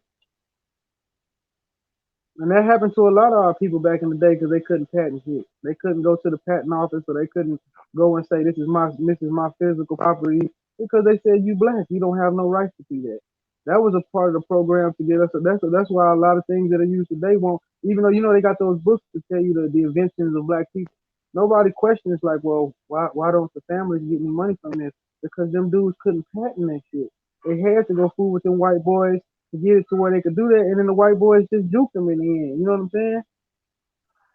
I mean, bro, it's just it's too evident. It's been going on for too long. You know what I'm saying? And that's just the Yeah, and it's story. going on to But this day. Yeah, but yeah, these niggas signed 360 deals, so you gonna sign your soul away, then go ahead. They done set up a system where like that's why you think some of these people are millionaires, some of these people be in debt. Liquid right. asset and hard assets are two different things, and a lot of us are not financially literate. You understand? On paper, a dude can be a millionaire, but because of it's all tied up in business, he could be living off $10,000 a month. You don't know because it's not all liquid asset. It's not all hard assets. It's not all hard money. They saying this company is valued at $1 million. So if he sold the whole company, he could have $1 million. But right now, no, he lives off a budget of $10,000 a month. But they'll go in your face and act like they doing the best. They driving a Bentley or a Benz or something that they paying for that they don't own. They don't got the blue paper for it. You know what I'm saying? Or lease. But to the common eye, you would think because the Forbes list say, "Oh, Jay-Z worth this much billion." He's not worth that much money. It's not liquid. It's just a liquid asset. It's because of his position, where he is. If he sells his whole catalog, yeah, maybe he worth $250 billion. If he sells him and Beyonce all they shit, they sell it to the white man. They get $1 billion. You know what I'm saying? But they not Yeah, gonna play your shit on the radio while you got it. yeah, that don't mean shit. So yeah, they Yeah, understand that. because like Prince had a bunch. Prince was supposed to have a bunch of money. Mike was supposed to have a bunch of money. When they died, what happened? They devalued the estate, and then the estate goes to $200,000. And then once the estate is sold, it jumps back up to 2 million. Michael You know Jackson what I'm sold saying? his estate for like $700 million. I mean, that wasn't shit Well, compared to what yeah, he had, compared to what he But that really is had. that estate was 60% of fucking Sony. So even at 700 million, that estate keeps Sony alive. And Mm, Sony's making movies for Spider-Man now, so you have to understand that's $1 billion corporation. So his oh, family was forced to get 700 million because they have these people who are called auditors that come from the government and say, "Oh well, this is only worth this much," knowing damn well it's worth more. You know what I'm saying? But mhm. instead of the family saying, yeah, I'll bet on it, because at the end of the day, they still at the behest of the radio and all of that stuff. If they're not going to play his music, then it's really not worth it. Because that's the threat. We won't play his music. well, We'll, they we'll, but they we'll start. have stations. So Clear Channel, iHeart, and all these other things. Yeah, y'all, like we're gonna talk about the slavery today too, y'all. Like, and we're talking about it's the R.I.P. to Pan Africanism. You know what I'm saying? We're gonna break this whole thing down. But this all go for us full circle to all of that, because Pan Africanism is a symptom of a Absolutely. bigger problem. Pan Africanism is just a distraction. At the end of Mm-hmm. the day, it's just something to keep our minds looking over here, and that's why I try to tell y'all stop. I know y'all go debate these dudes, but listen, y'all, I've heard y'all come with sound fucking logic. They ignore you. Every Mm-hmm. time y'all come with sound, our logic and evidence, they try to knock it down. And like the other night, they want to laugh at him. Those are pictures. Like, well, what else is he gonna have? It wasn't no cameras. But I bet you, if you get their evidence, it's all pictures. So Yup. they'll laugh at you for the same argument you bring forth. And For then, the so what's the same point of even talking information. to these people? Yup. For the same information though. But And that's why. then so I'm just gonna finish this. I've watched you do this where you bring the information and and it be the same information they got, but then they'll use wordplay to make it seem like you crazy and you ain't talking Right, about the same thing. Like, dog, I'm reading right. it right here, but you want to twist something that's plain as day. You know what I'm saying? So you use words against me like that. It's the same information. And the thing is, I've seen you bring up basically the source. So you saying this archaeologist is wrong? I've heard you say that to people at least 4 times. They will not talk about that. They'll move off of that and get to like some stuff in there that just, well, this sounds conflicting. Like, are you niggas lawyers? You know what Mm-hmm. I'm saying? Like, But yeah, y'all yeah, playing legal definitely, games. definitely. Is the fact that they don't want no smoke though is in the public. They'll play on the phone. They'll play, what I'm saying, a little bit here and there, whatever. They don't want they y'all. I'm telling y'all, don't believe none of them. They have an open invitation to come to Las Vegas and get his ass whooped. How about That's that? why you guys They start calling them niggas agents for what they are, man. These niggas is agents. this If you is come up here this is disputing no way. that we from here and you keep on saying we lying and you trying to get us to look towards African, you an agent, man, from now on. All these niggas, man. I don't care who they Yeah, are. but they were actually agents when they were pushing it on Morehouse. Think about it. They was like, they were taking this information right to the college levels. They were funded by the CIA. Now you got guys that what we call master teachers now. Some of them are transition, but they were accusing each other of working for the CIA back in those days. Some of them were. Some of them literally. I remember Professor James Small saying this. Are y'all listening to me? Yeah. That he had us like, come on, y'all, like we got to talk about this. And I remember that the Panthers were working with the FBI, and someone was like, "Yo, bro, like, nah." So that was a risk. I remember They I were remember literally working with Khalid the FBI. Muhammad. Can y'all I imagine remember that? Khalid Muhammad saying that he got approached by them on many of occasions. That's why I like Khalid over all. Khalid was trying to be the great unifier. He would go to the Moors and he would say, "Forget all that. Let's all be one." He would go to the Israelites. Let's forget all that. Let's all do it. He go to the Pan Africans. He said, "Forget all that. It's all they want." But at the end of the day, he knew who we was because he was from Houston. So Right. he knew Khalid used to know his history, and he always used to stomp that Aboriginal shit. But people would not listen to those points. So he used all their points against them to say, what's your reason for not doing it with them just because of a religious moray? What's your reason of doing this because you have a view on something that's not even got nothing to do with nothing? You know what I'm saying? And but you see how they got but he's a big case study on how they got him up out of there. You get Mm-hmm. sick, he throw the hell up, and all of a sudden he dead. Yeah. You know what I'm saying? But then, You but then know, look, his son, his son was in a picture with Bill Clinton. and So that that's how you. and but who did that? Him or the mama? And that's the point. That proves that the mama was in with some Yep. deep. And that's another thing. We got to watch. A lot of people don't understand the CIA just don't work with men. The biggest agents in the CIA or what you call a covert op agency is women. They gonna Mm-hmm. stick women on us. We Yep. have to be stronger in the flesh to sometimes stick with. Man, a lot of these dudes, you got a woman right now. We all got a woman that had our back right here while we at the bottom. Then we get up in some esteem, and old sexy mama come around, and then we want to forget her because she bad, but we don't even know she been sent from the CIA from Jamaica. She don't talk like it. You know what I'm saying? But she done sent her to go ahead, and when you get out of line too far, she gonna go ahead and slide that in your food. And you gonna wonder why you on that deathbed, damn, she didn't eat that spaghetti, but you can't say nothing because you can't even talk. You know what I'm saying? They got They'll all types Muhammad of Ali agents. your ass in a second. And Yup, mostly Muhammad. women. Especially in our community, it's mostly women. Yup. You know how many times it's easy to turn a stripper with money? That's how you see Omar got. You know what I'm saying? I'm not saying he was the best dude in the world, but who was it? It was a chick running around in a conscious facility that was a stripper. That should Yup. let you know. Somebody sent her. You know what I'm Yup. saying? Somebody with some real money gave her some bread and said, go get that nigga. He weak in the flesh. You know what I'm saying? He gonna see your assets and he gonna roll with that. We gotta be better than that. We gotta roll with the ones that roll with us from the top. And if it ain't nothing there, then just be by your damn self. Shit. Sometimes when you a warrior for the truth, you can't be worried about no female. Sometimes you gotta make sacrifices that you don't want to make. You know what I'm saying? And if having sex, one of them that's so big, you gotta be a real warrior for what you stand on. You can't just want to do this shit. And that's why some of these dudes do this shit for different motives. And that's why they get caught up with these females and shit like that and these scandals. You know what I'm saying? Or go like Brother Polite and say, money my God. You know what I'm saying? Because once he got that bread, he said, fucking hell with y'all He niggas. was never one of us to begin with, though. That's Of the course. see, but that's the Pan African. That's Sarnetta in them because we never question because under Pan Africanism we look at every black person as being the same as us when they not. A lot of these And black they people that not. come to this country are agents, man.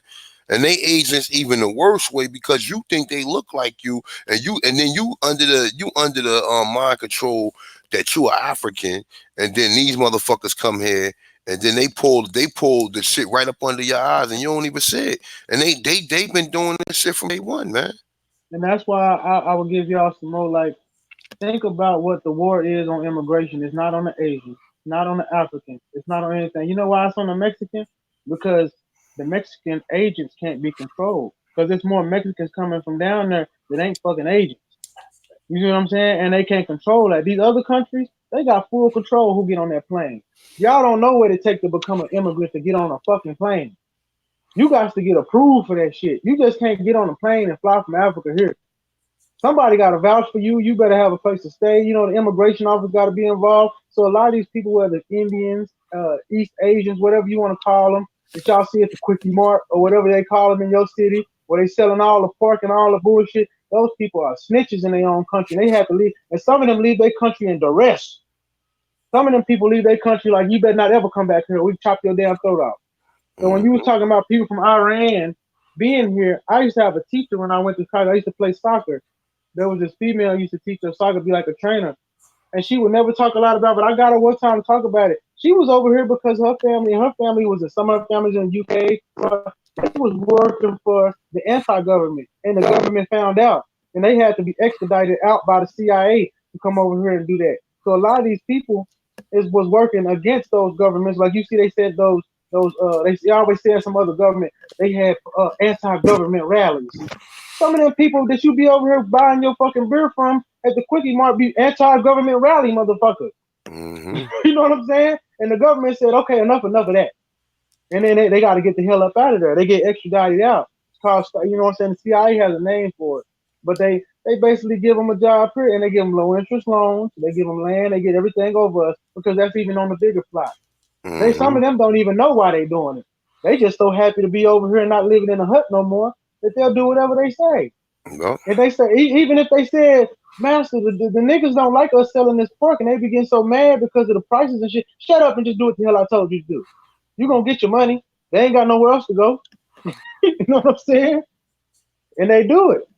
And then Yep. some of them, I tell y'all got to start talking to these Indian people in these stores. It's always the young ones. If you really get to talking to them and befriend them, they'll start telling you some shit, how they live in these houses, where it's about 1,000 of them living in that motherfucker and they can't move, how they be basically slaves over here. Shit, a lot of these Indian motherfuckers from Laos and all this Cambodia, they need to be over here slaves like a motherfucker. They have to work at that motherfucker sun up to sundown, and they ain't get paid shit. You know what I'm saying? And we think that they really against us. Some of them just slaves. Hey, you don't do this, you know your mama's still over there in India. They can chop her head off. You know? Mm-hmm. Hey, But yeah, Yeah, Sonora. so I guess that would, but You know, man. I don't know, But man. that go back to Pan Africanism, and like I said, everything go full circle. These Africans that's pushing that is pushing that for the same agenda. They pushing us to try. You know why they trying to get us the hell out of here? Because as soon as we say we cool with that, I bet you that I guarantee you, if we all in one day said we cool with Pan Africa, let's say all our people said we cool with Pan Africa, nigga, them Navy ships will be on them coasts. Then get your ass back to Africa. And we don't got no people there. You know what I'm saying? Yep. They'll line up the whole Navy on that Atlantic Ocean, get them on out of here. You know what I'm saying? And we'll be looking like, why that happen so fast? Don't matter. Go on and get. You can go back where you so-called come from. And then get over there, and then people hate the shit out of us. Yep. Them people start hacking you up like they hack their own people up. Yeah, eating us and shit. You don't know what them people got rituals over there. Yep. Shit, hunting us is like hunting a lion. Nigga, we the strongest motherfucker in the goddamn planet. You think that they wouldn't hunt us for sport? You crazy as hell. Yeah. Yep. They hunting us for sport now, but when we go over there, they definitely gonna be hunting us for sport. They'll set us all up on the thing, let us get strong and all that, and then they'll just call it a game. Nigga, every year they come in our goddamn communities and burn them motherfuckers down in Africa. Them people, man, listen, you gotta understand African culture. African culture is so wicked, and like they have these customs that are crazy, bro. I mean, those people over there that's in Africa now. Now there's different sects, but the sects that are not with that shit are called terrorists. You know what I'm saying? So you're not gonna go over there and get with no terrorists. You're gonna go get with a colonized group of people. There's a caste system. I've talked to him about that before, where your kids are sent to school in Europe to come over there to be rulers. You know what I'm saying? And this caste system, you can't marry outside that caste system. There's certain stuff that's going in Africa that we could never fathom. That once until we got over there, we could understand we would be the lowest class, and there would be so hard for us to get out of that low class that it would be damn near impossible. We would die before we got out that low class, and the people that would be left with us would be converted into coons. You know what I'm saying? In so many words, even with our own black people, it would be because they would be over there considered coons. But by that time, shit, they'd have been done demolished us. Mm-hmm. Just A like good over argument, yeah, a good argument to give Pan Africanism if we were brought over here from Africa and then we were part of a tribe, why isn't there a record of those tribes disappearing? Mm-hmm. Because the Africans have a strong oral history. So we were so called, let's say they call us the Duda tribe. Then why ain't the what they call the Ashanti have a record of the Duda tribe disappearing? Which they have a record of everything back to all this time, but they don't got a record of all these so-called African tribes disappearing because they were shipped over here on slavery. Nope. But magically, that they were just, unless they were just selling their own people, which a lot of them claim, but they don't even have a record of that. Oh, Emperor so and so of the Ashanti tribe decided that 100,000 blacks have to be shipped off with the white man. They don't got no record of that shit. That's why I say we're Pan African, stop arguing with these people. These people is not here for our benefit, and they'll never understand y'all logic because y'all bring hard logic, and I salute y'all for that. But when you bring the fact to somebody that 1 + 1 is 1, and they look at you like, nah, it's 5, and no matter what you can say, you can put two sticks here, put them together and say count, and the nigga still be like, that don't matter because it's still 5. Then what the hell you talking to them people for? What can you tell them?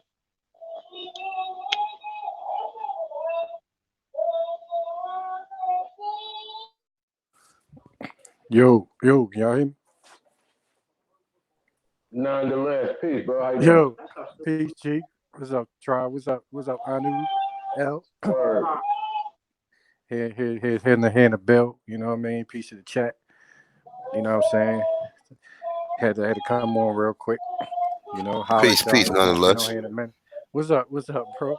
You know what I'm saying? Uh, We having this a little good discussion about everything. You know, but the main thing that I've been on is it took me once you get into like everything that happened, even from this land in America over to Europe down, and which is North Africa, and the southern part of Africa. It takes a while to really understand what they did, but it everything ends and begins with how they judged us. You know what I'm saying? When they brought over their legal system over here, that threw us off. You know what I'm saying? So when you talk about slavery, you're talking about a system. You know what I mean? You're not talking about just something that's simple. It's not that simple. It's not that cut and dry to say, okay, well, we was in slavery, you know what I'm saying, and we was subject to another human being or a lesser person over this land. It was a system. It was this was orchestrated. You know what I'm saying? And his whole is much more complicated than just saying that somebody had us as servants. You know what I'm saying? They came in and threw a monkey wrench into our whole system, which was a natural system when we went into tribal. Once we went into a tribal system, that system was lesser than the national system that we was under. So it took 100 years for us to break all the way down into tribes because we was a nation at one point. You know what I'm saying? We was all connected. Everything was connected. Once you really start doing the research and you start seeing this is not nothing that somebody can just say, oh well, give me a resource, let me look at that. No, you got to know the history and look and see the timelines and see what happened, and you got to understand that in Europe, and you start seeing this adopted in Africa as well with these wigs. You start seeing these judges, and even in Africa, they still had these wigs when you go to court. You talking about niggas with wigs on and shit when they judging you in these courts. Now what they doing is they're putting you into a creditor debtor situation. Whereas though if you do a crime back then, right? If you do a crime, you could pay to get yourself. You had to pay a certain amount of money. You know what I'm saying? Like if you stole something, even if you murdered somebody, you had to pay that family to get out of debt with them. You understand? So now what happens is, especially when you start studying the law merchant, when you study the law merchant, when you talking about admiralty and maritime law, because when you talk about a commercial system, you're talking about you talking about debtors and creditor. So that debtor and creditor system is an ancient system. So so now if you can't pay, you don't have anything to offer. Now they're you're pledging their or the courts are going to pledge your labor as the payment. You see what I'm saying? So now, in order to pay off your debt, you now have to work your debt off by some to somebody. Now, now it gets more complicated because now the person that owns your debt can now sell your debt. You see what I'm saying? But at the same time, with all the wars that we have, you have the Indian wars. You had several wars that was going on for like 300-400 years. Even when the Mongoloid invasion from the 1300s, the 12 to 1300s, you had these wars. So now you got our people not understanding that, yo, look, you can't pledge your labor as payment for a debt. This is your land. You're free. You see what I'm saying? So, but people didn't understand the concept of being free. This is where, see, this is where people don't understand when you talk about the New Testament, and that's what really talking about. It's really talking about debtors and creditors. There, it's saying that look, you're not subject to no man under anybody's debt. You're not in debt to anybody. But if you look at the grand scheme of things, what's getting us in more and more trouble right now, and it's getting worse, is because we're thinking that we're in debt. So now you have these bankers over in London. You had the Lords of London who set up these central banks. They provoke wars. Their whole culture is built around wars. You see what I'm saying? These Europeans' culture, when you think about what their culture is. Their culture is wars. They're warmongers. Because the wars is what really finances them. People, when you understand the whole concept of wars is no laws. You're under occupational a government. Those laws, which was set up by the Lieber Codes is what Lincoln set forth when Congress went into a recession, and it's still in a recession because he was murdered, and we never regained the Congress. So now we under Libra Codes, which puts you under executive orders. But those the if you ever look back in history, the Civil War was where we really got screwed at, because after the Civil War, you start seeing all these acts, the Organic Act. So now you're talking about commerce, which is Congress. So now, instead of us being the creditors, they got us as a debtor. Why? Because we're using their terms and their language to define us, which puts us under a corporate status, which we're not supposed to be under corporate status. We're supposed to be under the common, under the real laws, the laws of the land. See, the laws of the land is us, because we are the land. You see what I'm saying? That's why a lot of people come over here, because they're where they was in debt. When they come over here, they can work off their debts, which means that now their bodies their labor is now working off a debt, and they can send the money back home. You see what I'm saying? To pay off the debt, and then they can return back to their land. You understand? But why are we doing the same thing when this is our land? Why? Because we're under their system. We have all their paperwork. We have all of their, what you would call Social Security. We have all those things that they gave us to put us under their debt, instead of making a separation from saying, okay, we are these people, but we're doing business with you as being the government, that we put y'all people in place to do that. You understand? So now we adopted a culture which is a slave culture, which came from Europe, because they were slaves coming over here to be free. You see how the thing keep playing out again and again and again. The slaves from Europe came over here to be free, to work off a debt as indentured service. Then they created war with the same people, their own people over in Europe, got free. And now you have the bankers over here investing in the labor of the Europeans. Then the lower Europeans flipped it on us and made us the debtors to their, they use our credit and our land to bond it for the payment, because we were the beneficiaries. And it's all held in trust for us, and they using all that money, which is unlimited, because your labor is unlimited. Think about it. They make a minimum wage for you, but there's no maximum wage. You see what I'm saying? Because you can't put a price on labor. So think about it. Your whole life, you never really got paid, because all you got was debt notes. So how you ever got paid? So now you got to claim that. You got to you have to work hard. This the whole thing about when people say, "Well, I need proof of this. I need proof of that." Bro, you got to study this for like at least 6 months to know the language of what they actually did, because you read something, it's saying something totally different than what you think. The definitions is totally different. You know what I'm But do you saying? think that we can break corporate law? So you talking corporate law, which is the United States corporation and not the United States of Yeah, America. no, I understand what you're saying, you but understand what I'm saying?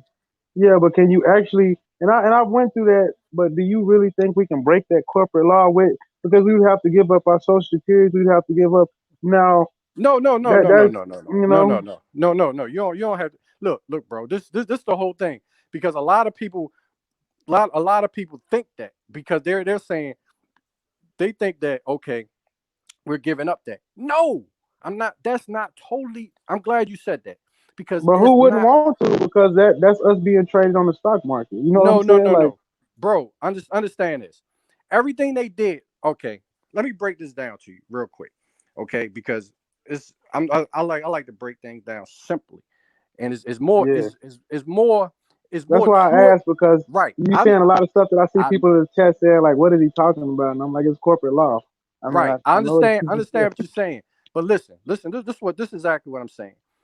When they came over here, when the Europeans came over here, they of course, we all know, because we've been studying the whole history. We know the lies that they told. We know that we was already here. But how they flipped the story on us was this: their job was to convince us that we wasn't the people of the land. Once you do yeah, that, now you can take, like if you got $1 million in gold, right? and you looking around like, damn, where the owners at? The owners show up. You know what I'm saying? But the people that knew that was their money, you kill them, but their children don't know.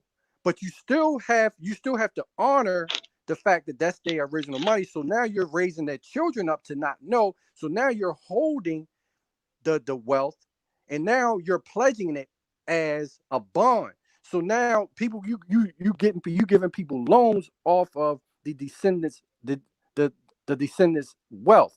You see what I'm saying? This is how banking works. You don't want people to redeem their gold. You want them to you go want them to into the get fiat loans. country Right. currency. You want them to get loans off of it. You see what I'm saying? Yes, because So then they're in the system of the fiat currency, and then they right. can't. The gold has no power. Right. So now, in order to stay in honor, because remember, other nations know what you're doing, so they can easily inform the people. But you make deals with those other nations to say, look, as long as y'all keep your mouth shut, we gonna cut y'all into the deal. You see what I'm saying? Let me give you some help. You know who actually started that system? It was the Dragon movement. It was called tribute. We living in Right. the system of tribute. You know what I'm saying? So giving up Right. your gold for a fiat country is really giving up your life for tribute. Your children are tributes through the same system. So that's why I say sometimes y'all don't forget that this was actually not started by a so-called white man. It's actually started by niggas. So-called Mm-hmm. niggas. You know. Right, right. That's why people not going to understand it unless you understand. You gotta understand body attack. They still doing the same thing today. This is what I'm trying to tell you. Look, a body attachment is a warrant. So if you Yeah. so if a court issues a body attachment, which is a warrant, that's nothing but an attachment to another person to tell the marshal or the sheriff to go get you to bring you back to court, and now you're serving time for a debt. You see what I'm saying? And that's actually an Aboriginal idea. I don't know if you know about Raccoon Tribe. Raccoon Tribe used to be the so-called police of America, who wear black Right, stripes over their eyes. And if anything went wrong, tribes would call on the raccoons, and they would go pick up so-called criminals, and they would bring them back like bounty hunters to see the tribe right, to stand trial. You know what right. I'm saying? Yeah, it's called a body attachment or rent of attachment or rent of for it's really credit and debtor. That's the bottom line to everything. Because once you go into debt, now they're reclassifying you. You see what I'm saying? Because a creditor is the king. Creditors don't lose. That means I'm lending you my labor. If I lend you my labor, then I'm the creditor for real. You see what I'm saying? Because my energy, my God-given energy is helping you. You see what I'm saying? So now you for real, you owe me. This the whole thing But the about question, is how do we get out of that little system that was started by, I that's would say, our see grandparents or great that's grandparents? that's the thing.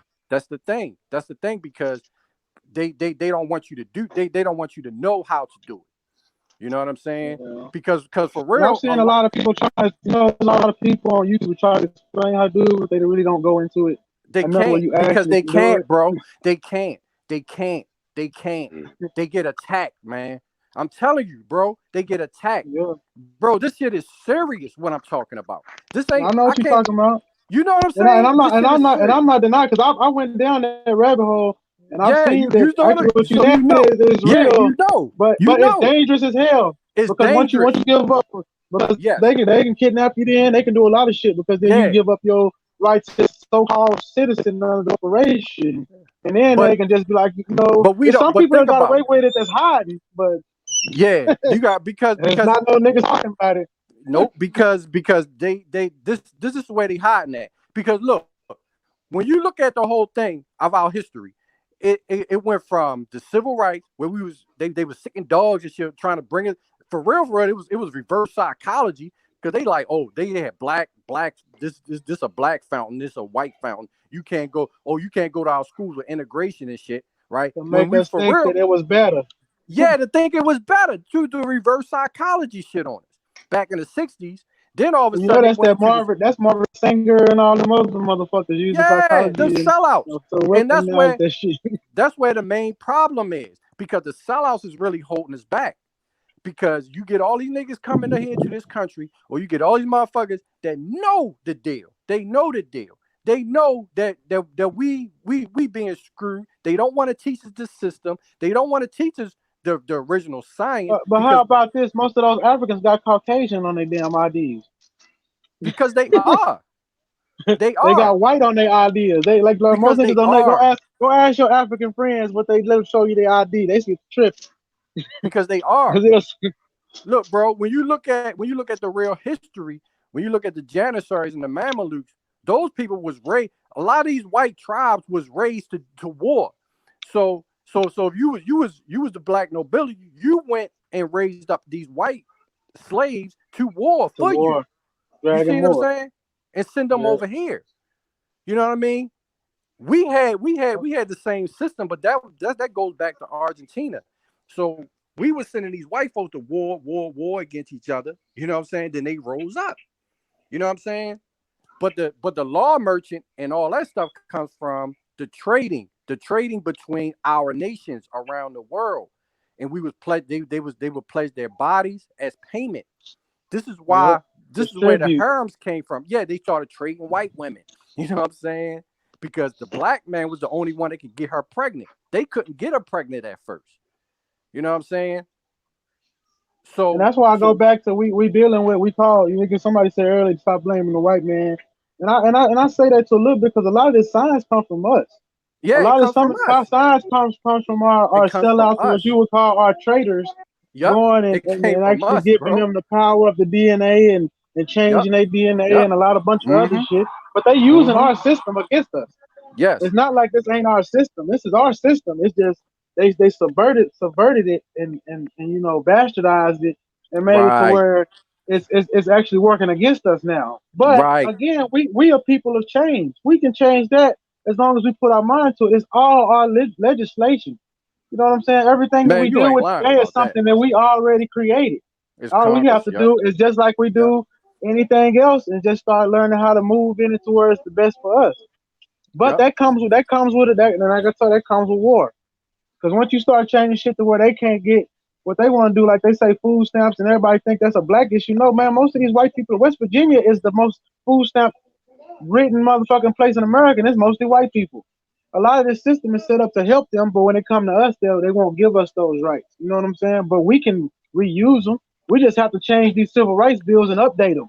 Because white women, Africans, it's different people that's using our supposed to be God-given rights so Yep. they benefit and they not giving it to us. Right. You Yeah, know what because I'm your saying? rights is your property. That's property. If you know what the word property is, that's your rights. But when you give up your rights, you're now giving them wealth. You see what I'm saying? Dude said Because legal tender or because the legal tender is a totally different thing, and that's what we deal with. You can read your money. right, Most right. people don't read. That's why I say money is a contract. So if you actually Yes. read on the money, it's gonna tell you what the hell it Yeah. is. It's a It's a promise. It's a promissory promise to note. pay. Yeah, it's a promise to pay. It's a promise to pay. But us being free here, we was always free. So it wasn't, we didn't know the concept of being in debt. You see what I'm saying? That's why in our spirit we gonna keep working and pay off our debts. But when you Well, really when you really go down a we rabbit still hole, free. right? It's That's just what we it's just we have to we change the don't civil know it. rights. We We got don't to get know it. up under. We got to get off under some of these contracts that our grandparents and great grandparents bought into. Well, we don't realize that the debt is fake. You know what I'm saying? We don't I mean, have one.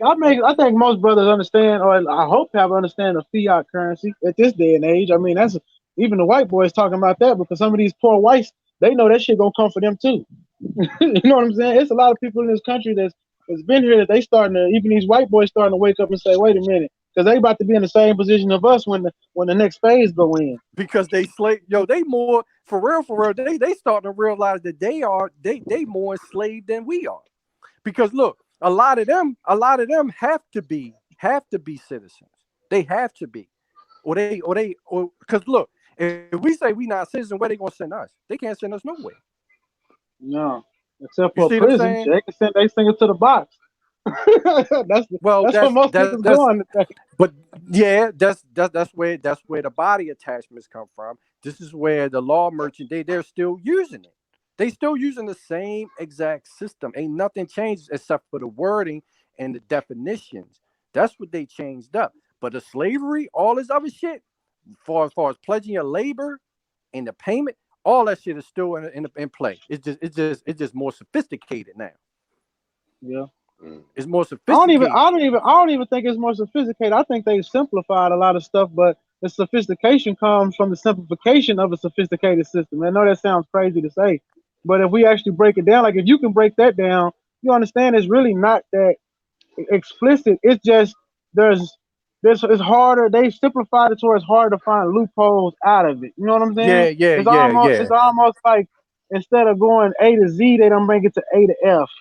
But when you ain't got as many steps to get to Z, it's kind of harder to maneuver your way in and out of the rest of it. You know what I'm saying?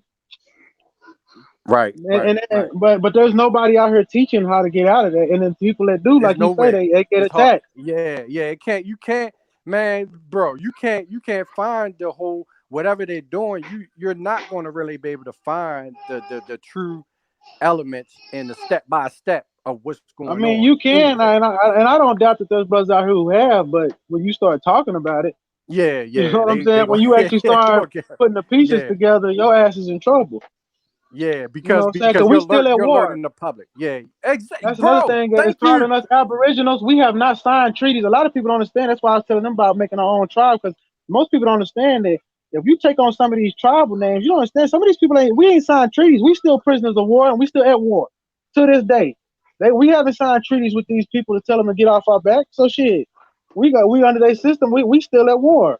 It ain't no stopping this war unless we I guess you want to go make a deal. I don't know. But at the end of the day, even if we took on even if we all looked it up, got our tribal resignation, you might go into a tribe that ain't signed no damn treaty, and you go start doing all that freedom shit, and they like, well, you a terrorist. And that's why I say most black people don't understand that we are classified as terrorists. When you start going for your freedom, we are terrorists. That's what the what's that shit Bush signed in law, the Patriot Act was about. It didn't have nothing to do. All this shit's been set up to make sure that if them niggas get out of line, we're gonna call them terrorists. We're gonna call them insurgents. We're gonna call them this and that, because then we'll just lock them up in Guantanamo Bay. They got places for our ass now. Mm-hmm. There was a time when they didn't have all that. Now they got a law that where if you're accused of a terrorist, they don't have to have a jury trial. They can just yam your ass up for indefinitely until they feel like dealing with you. You know what I'm saying? So that's something that a lot of this stuff is true, but it's like we have to figure out a way to maneuver out of being terrorists. You know what I'm saying? Because all this shit right here is semi-terrorist talk. You know what I'm saying? Because we talking about getting out of their system, getting out from under their thumb. And anytime you try to do that, you're a terrorist. It ain't no other way around it.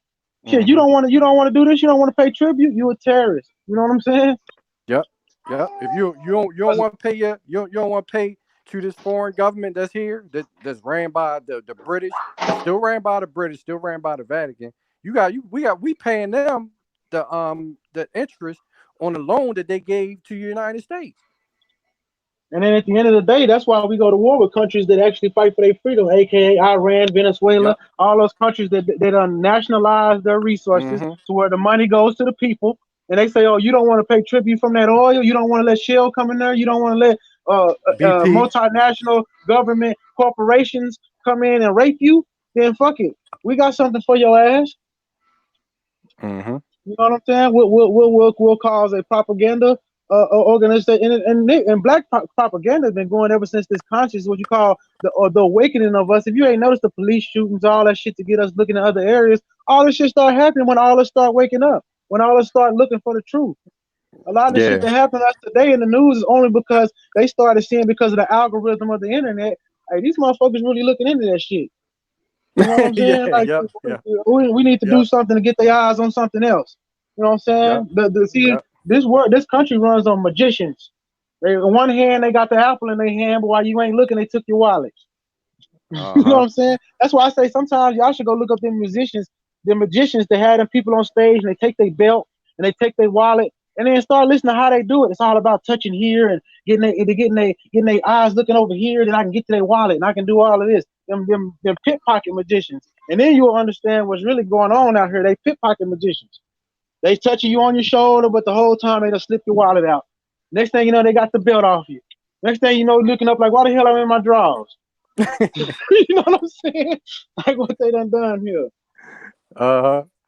Cause I used to watch a lot of that, and I'd be like, "Yo, how the hell he doing that?" But then I would watch how they say they do it. It's all about touch, and that's the same thing the sister run on. Getting your eyes over here. Oh, look over here, look over here. And while you looking over here, that's why a lot of this war shit ain't got nothing to do with nothing. But why they? That's what we need to be worried about. While they doing war, we need to be also researching the backstory of what they passing. Anytime they go to war, they pass the most brutal shit behind the war.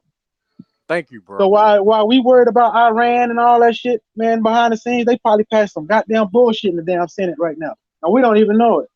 You know what I'm That's saying? a fact. That's a fact, bro. Yep. That's what they doing, man. That's why a lot of times when people say they don't understand, like I was the same way. I hear people talking about like, what the hell is this nigga talking? Like, what is he talking about? You know what I mean? I used to do that with a history. I'm like, nigga, ain't no way, yo. We was slaves, nigga. What the fuck you talking about? You know what I'm saying? But then when I started Just looking because into we it, are, and this is you know why what I those mean? Israelites is always right. We were not a people of the magician class. The magician Right, class come from right. over there in Europe. You know what I'm saying? That's why I think a lot, that's why I think we failed. We had Uh-huh. began to extradite a lot of the learnings of how the magician worked because we didn't want that evil shit running around in our societies, and now it's coming back to bite us a little bit because we're not used to dealing with what they call physical magicians. You know what I'm saying? A physical magician is a person that bring you on stage and in front of your face do some shit that even the crowd don't know how to do it. But if you pay closer attention, shit, he would have showed you what he did. It's not really super magic. It's just he's putting your eyes here, he's putting your shoulder here, he's touching you there, but the whole time he's just raping you. You know what I'm saying? Mm-hmm. But our Mm-hmm. culture is we so against, and it's not a bad thing. We're godly people. We're against a lot of this nonsense of the magic, but we do have to understand the snake to learn how to defeat it. Mm-hmm. It's just in that I'm not hate to say this, it will come back to some in some ways that some people will use it for bad. That's why a lot of these people get in these so-called secret societies because they start to learn about the magicianship and they become magicians themselves, plain sight magicians. You know, talk to you, Mm-hmm. my brother, but the whole time, shit, show your face to that nigga if you want to. The feds gonna be at your door. You say too much to him. That's a fact, bro. That's a fact. And them motherfuckers is really the problem. That's why when you look at the whole secret society, all that shit was doing was hoarding a lot of our ancient knowledge in these Yes. fraternities and a lot of these fraternal orders. That was our knowledge, but the problem was that was an open door to all of us. All of us had those in our region. You Well, know what it I'm was saying? taught down in a way of like I was talking about earlier of pride. Not everybody at that days wanted to know all of that. They wanted to know the secrets of their craft. Some people were proud with their craft. You know what Yeah, I'm because some saying? people were And specialists. Some families were specialists in families. certain That's things. that's the biggest word you say. Families. There was families of grandfather was a blacksmith, brother was a black. The whole family do this. So they knew the secrets of that, but they didn't want to know the secrets of agriculture. They was blacksmiths. You know what I'm Right. saying? Now it's all mixed in, so it can't be used in the right context. You know what I'm saying? It can't be used for the right power. But that goes back to everybody. I was talking about everybody want to be the boss. Everybody want to be greater than thou and don't have no pride. Because when you stretch yourself in too many areas, sometimes you ain't a master of nothing. You know what I'm saying? And you can't pass all that down to everybody. Everybody, if y'all have kids, you know what I'm saying? Everybody's kids got some of your kids good at math, some of your kids good at reading. You can't give. You gotta push what they good at. You can't just force him to be like, no, you're gonna be this, and it ain't gonna work out. You know what I'm saying? If your son ain't meant to be a doctor, but your daughter is, you can't try to make your daughter the mathematician and then make your son a doctor. You got to choose like, okay, you good at this and you work that. You know what I'm saying? Hmm. But we missing out on craft. In the back in our old day, everybody had a craft. Some of us was on the chief level, which means we were a master of all, but a master of none. But we were good eloquators of messages. Some of us were great at getting the buffalo and cutting them up and making jackets and all that stuff. And there was a pride in that. There was a civic pride of that. We look at that person like that's cool. You know what I'm saying? Hmm. Now we look at that dude like you simple. You know what I'm saying? Oh, you ain't got nothing to, but that's why, money is I don't know, but who knows how long this fiat currency gonna last? I think they're trying to turn this country into communism. That's not gonna work well for our people. We don't deal with trades. We don't deal well with actual work. You know what I'm saying? A lot of our people want the easy way out. I mean, it's easy to work at McDonald's. It's not hard. It's easy. It's not easy to build houses. It's not easy to farm land. It's not easy to, you know what I'm saying? It's a craft that has to be cultivated and built. You know. Mm-hmm. But if we could get back to that, the craft, and that's what the Masons use. They call it the craft. That's why I said there's speculative Masons now, and there's not actual working Masons anymore. There's nothing wrong with secret societies if they're put in a proper context. You know what I'm saying? Because the secrets are only a school of thought, a school of process. You know what I'm saying? Like when I was in the Mm-hmm. military, we got these things called OEMs, which was like manuals on how to turn on a reactor. You know what I'm saying? You can't just go in there and be like, on. You got to turn knobs. You got to do this. You got to do this first. You got to do this second. There's a process to all of this, but we've lost sight on the process. You know, and I think that's something that's hurting us as a people,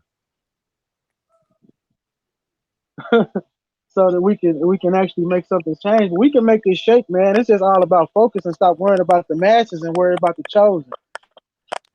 We fighting a Right. war of 1% versus 1%. We're not fighting 50 versus 50. You know what I'm saying? The rest of these people has been trained to be sheep, and unfortunately, that's not going to change. That might be something our kids change, but at least we can work our 1% versus the 1%. Mm-hmm. Because homie had a good idea. He said we had all of the power, we had all the jobs, we had all this. What would have happened? I think in some ways that would be good, but without us understanding a code, conduct, process, and all of that, shit, it would just get turned on us. You know what I'm saying? It's niggas right now that that we think is cool or with us, but you know what I'm saying? If that money come or that threat come, is they really to put it on the line? Because sometimes death is something that has to happen to make change. A lot of people died for us to get here. You know what I'm saying? There was a time when they was gonna try to wipe us the fuck out. And if it wasn't for some people making sacrifices, maybe we wouldn't be here talking this shit today. Yep. That's a fact, bro. You know That's what a I'm saying? fact. And I And that's always say we need to be, don't forget their names. I love some of this Pan African shit. The only reason I love it, but I love how they sometimes don't forget the names. We don't forget the names of our Aboriginal ancestors, the ones that have paved the way for us to be here. You know what I'm saying? That's an old adage of something we've lost, the spiritual nature of those things. Don't forget your grandparents' names. Sometimes when you pray or you say, even if you don't even believe in no religion, sometimes you should just go to sleep and say their names just to let them know, because that spirit rises in all of us. But ain't everybody a warrior and ain't everybody a stand-up dude, you know? So we can't worry about no offense, but pussy ass niggas. We got to worry about the motherfuckers that's ready to go and get it. Because that's all we got at the end of the day. Because we will be the ones to start a fire that will burn all this to a new growth. You know what I'm saying? And that's the order of the phoenix, which is died in the Moors. Us as Moors, us talking today, we are the phoenix. We are the rebirth, coming out of the ashes of our own skin to become anew. The dragon only burns. You know what I'm saying? The dragon hoards gold and sit on it and burns everything. We can't always be yep. dragons. Sometimes we got to be willing to rebirth ourselves, and that's why we talk about Pan Africanism tonight. They refuse to be reborn. They refuse to deal with the truth because they stuck in their dragon ways. I'll blow you down with fire. Well, guess what? You can blow me down all you want. I'm a phoenix. I'll rebirth and come back stronger. There's nothing you can do about that, and that's what they hate about that. Damn, that's Because beautiful, all bro. the, That's beautiful. it's Yeah, because yeah, that makes so much sense, bro. Everything you saying makes so much sense to me because when you talk about because when you say when you hit on that point that they hoard shit and hide it. When we was always a giving people and shared. You know what I'm saying? So when you talk absolute. about the knowledge, now you're talking about schools. These ain't all this school, this bullshit school they got us in is not even on a level of the knowledge that we was teaching. You know what I'm saying? Well, So education they is hoard actually indoctrination. You know what I'm exactly. saying? So the real education is what they're hiding when they form these masons. That's the real. That was the education, the true education. You know what I'm saying? The shit Yeah. that they make you work, or you got to pledge, or you got to make an oath to do. That was normal to us. But if you deal with black Masons and you see them grow, because I like my cousin is a granddaddy. I used to tell him all the time he's a Mason. My cousin, he wouldn't believe me, but when he died, and Masons came to his funeral. And the only reason he kept Oh asking me, shit. "How did you know? How did you know?" And I said, "It's because he was so unhappy at the end of his life, and he used to push us away from it. Like, don't get caught up with them people. Don't do this, because the end of this day, when he got the real truth of it all, I think it messed him up. You know what I'm saying? He was a so-called preacher and all that, and all, but at the end of the day, he died unhappy, and he died with these thoughts that he didn't want us to go down that path, because he knew at the end Right, of the day right. what it led to. You know what I'm saying? He went up those ladders and realized at the end of the day, damn, this is what it They is. You selling know what us I'm out. saying? They selling their people out. Yeah. And so They when he selling was their at his people out, bro. funeral, he was standing there. He said some dudes walked up with them chains on, and everybody was gone, and they was talking and doing some weird stuff with their hands at his casket. I said, man, spiritually, they probably was sending. I hate to say this, but they were sending him somewhere where you don't you don't want to talk about it, but it is what it is. And when you take them oaths, you can't have two masters. You serve your people in the Most High, or you serve the other side, and that's what it is. And a lot of people don't want. And I'm not trying to go biblical, but a lot of this stuff is adversarial, satanic.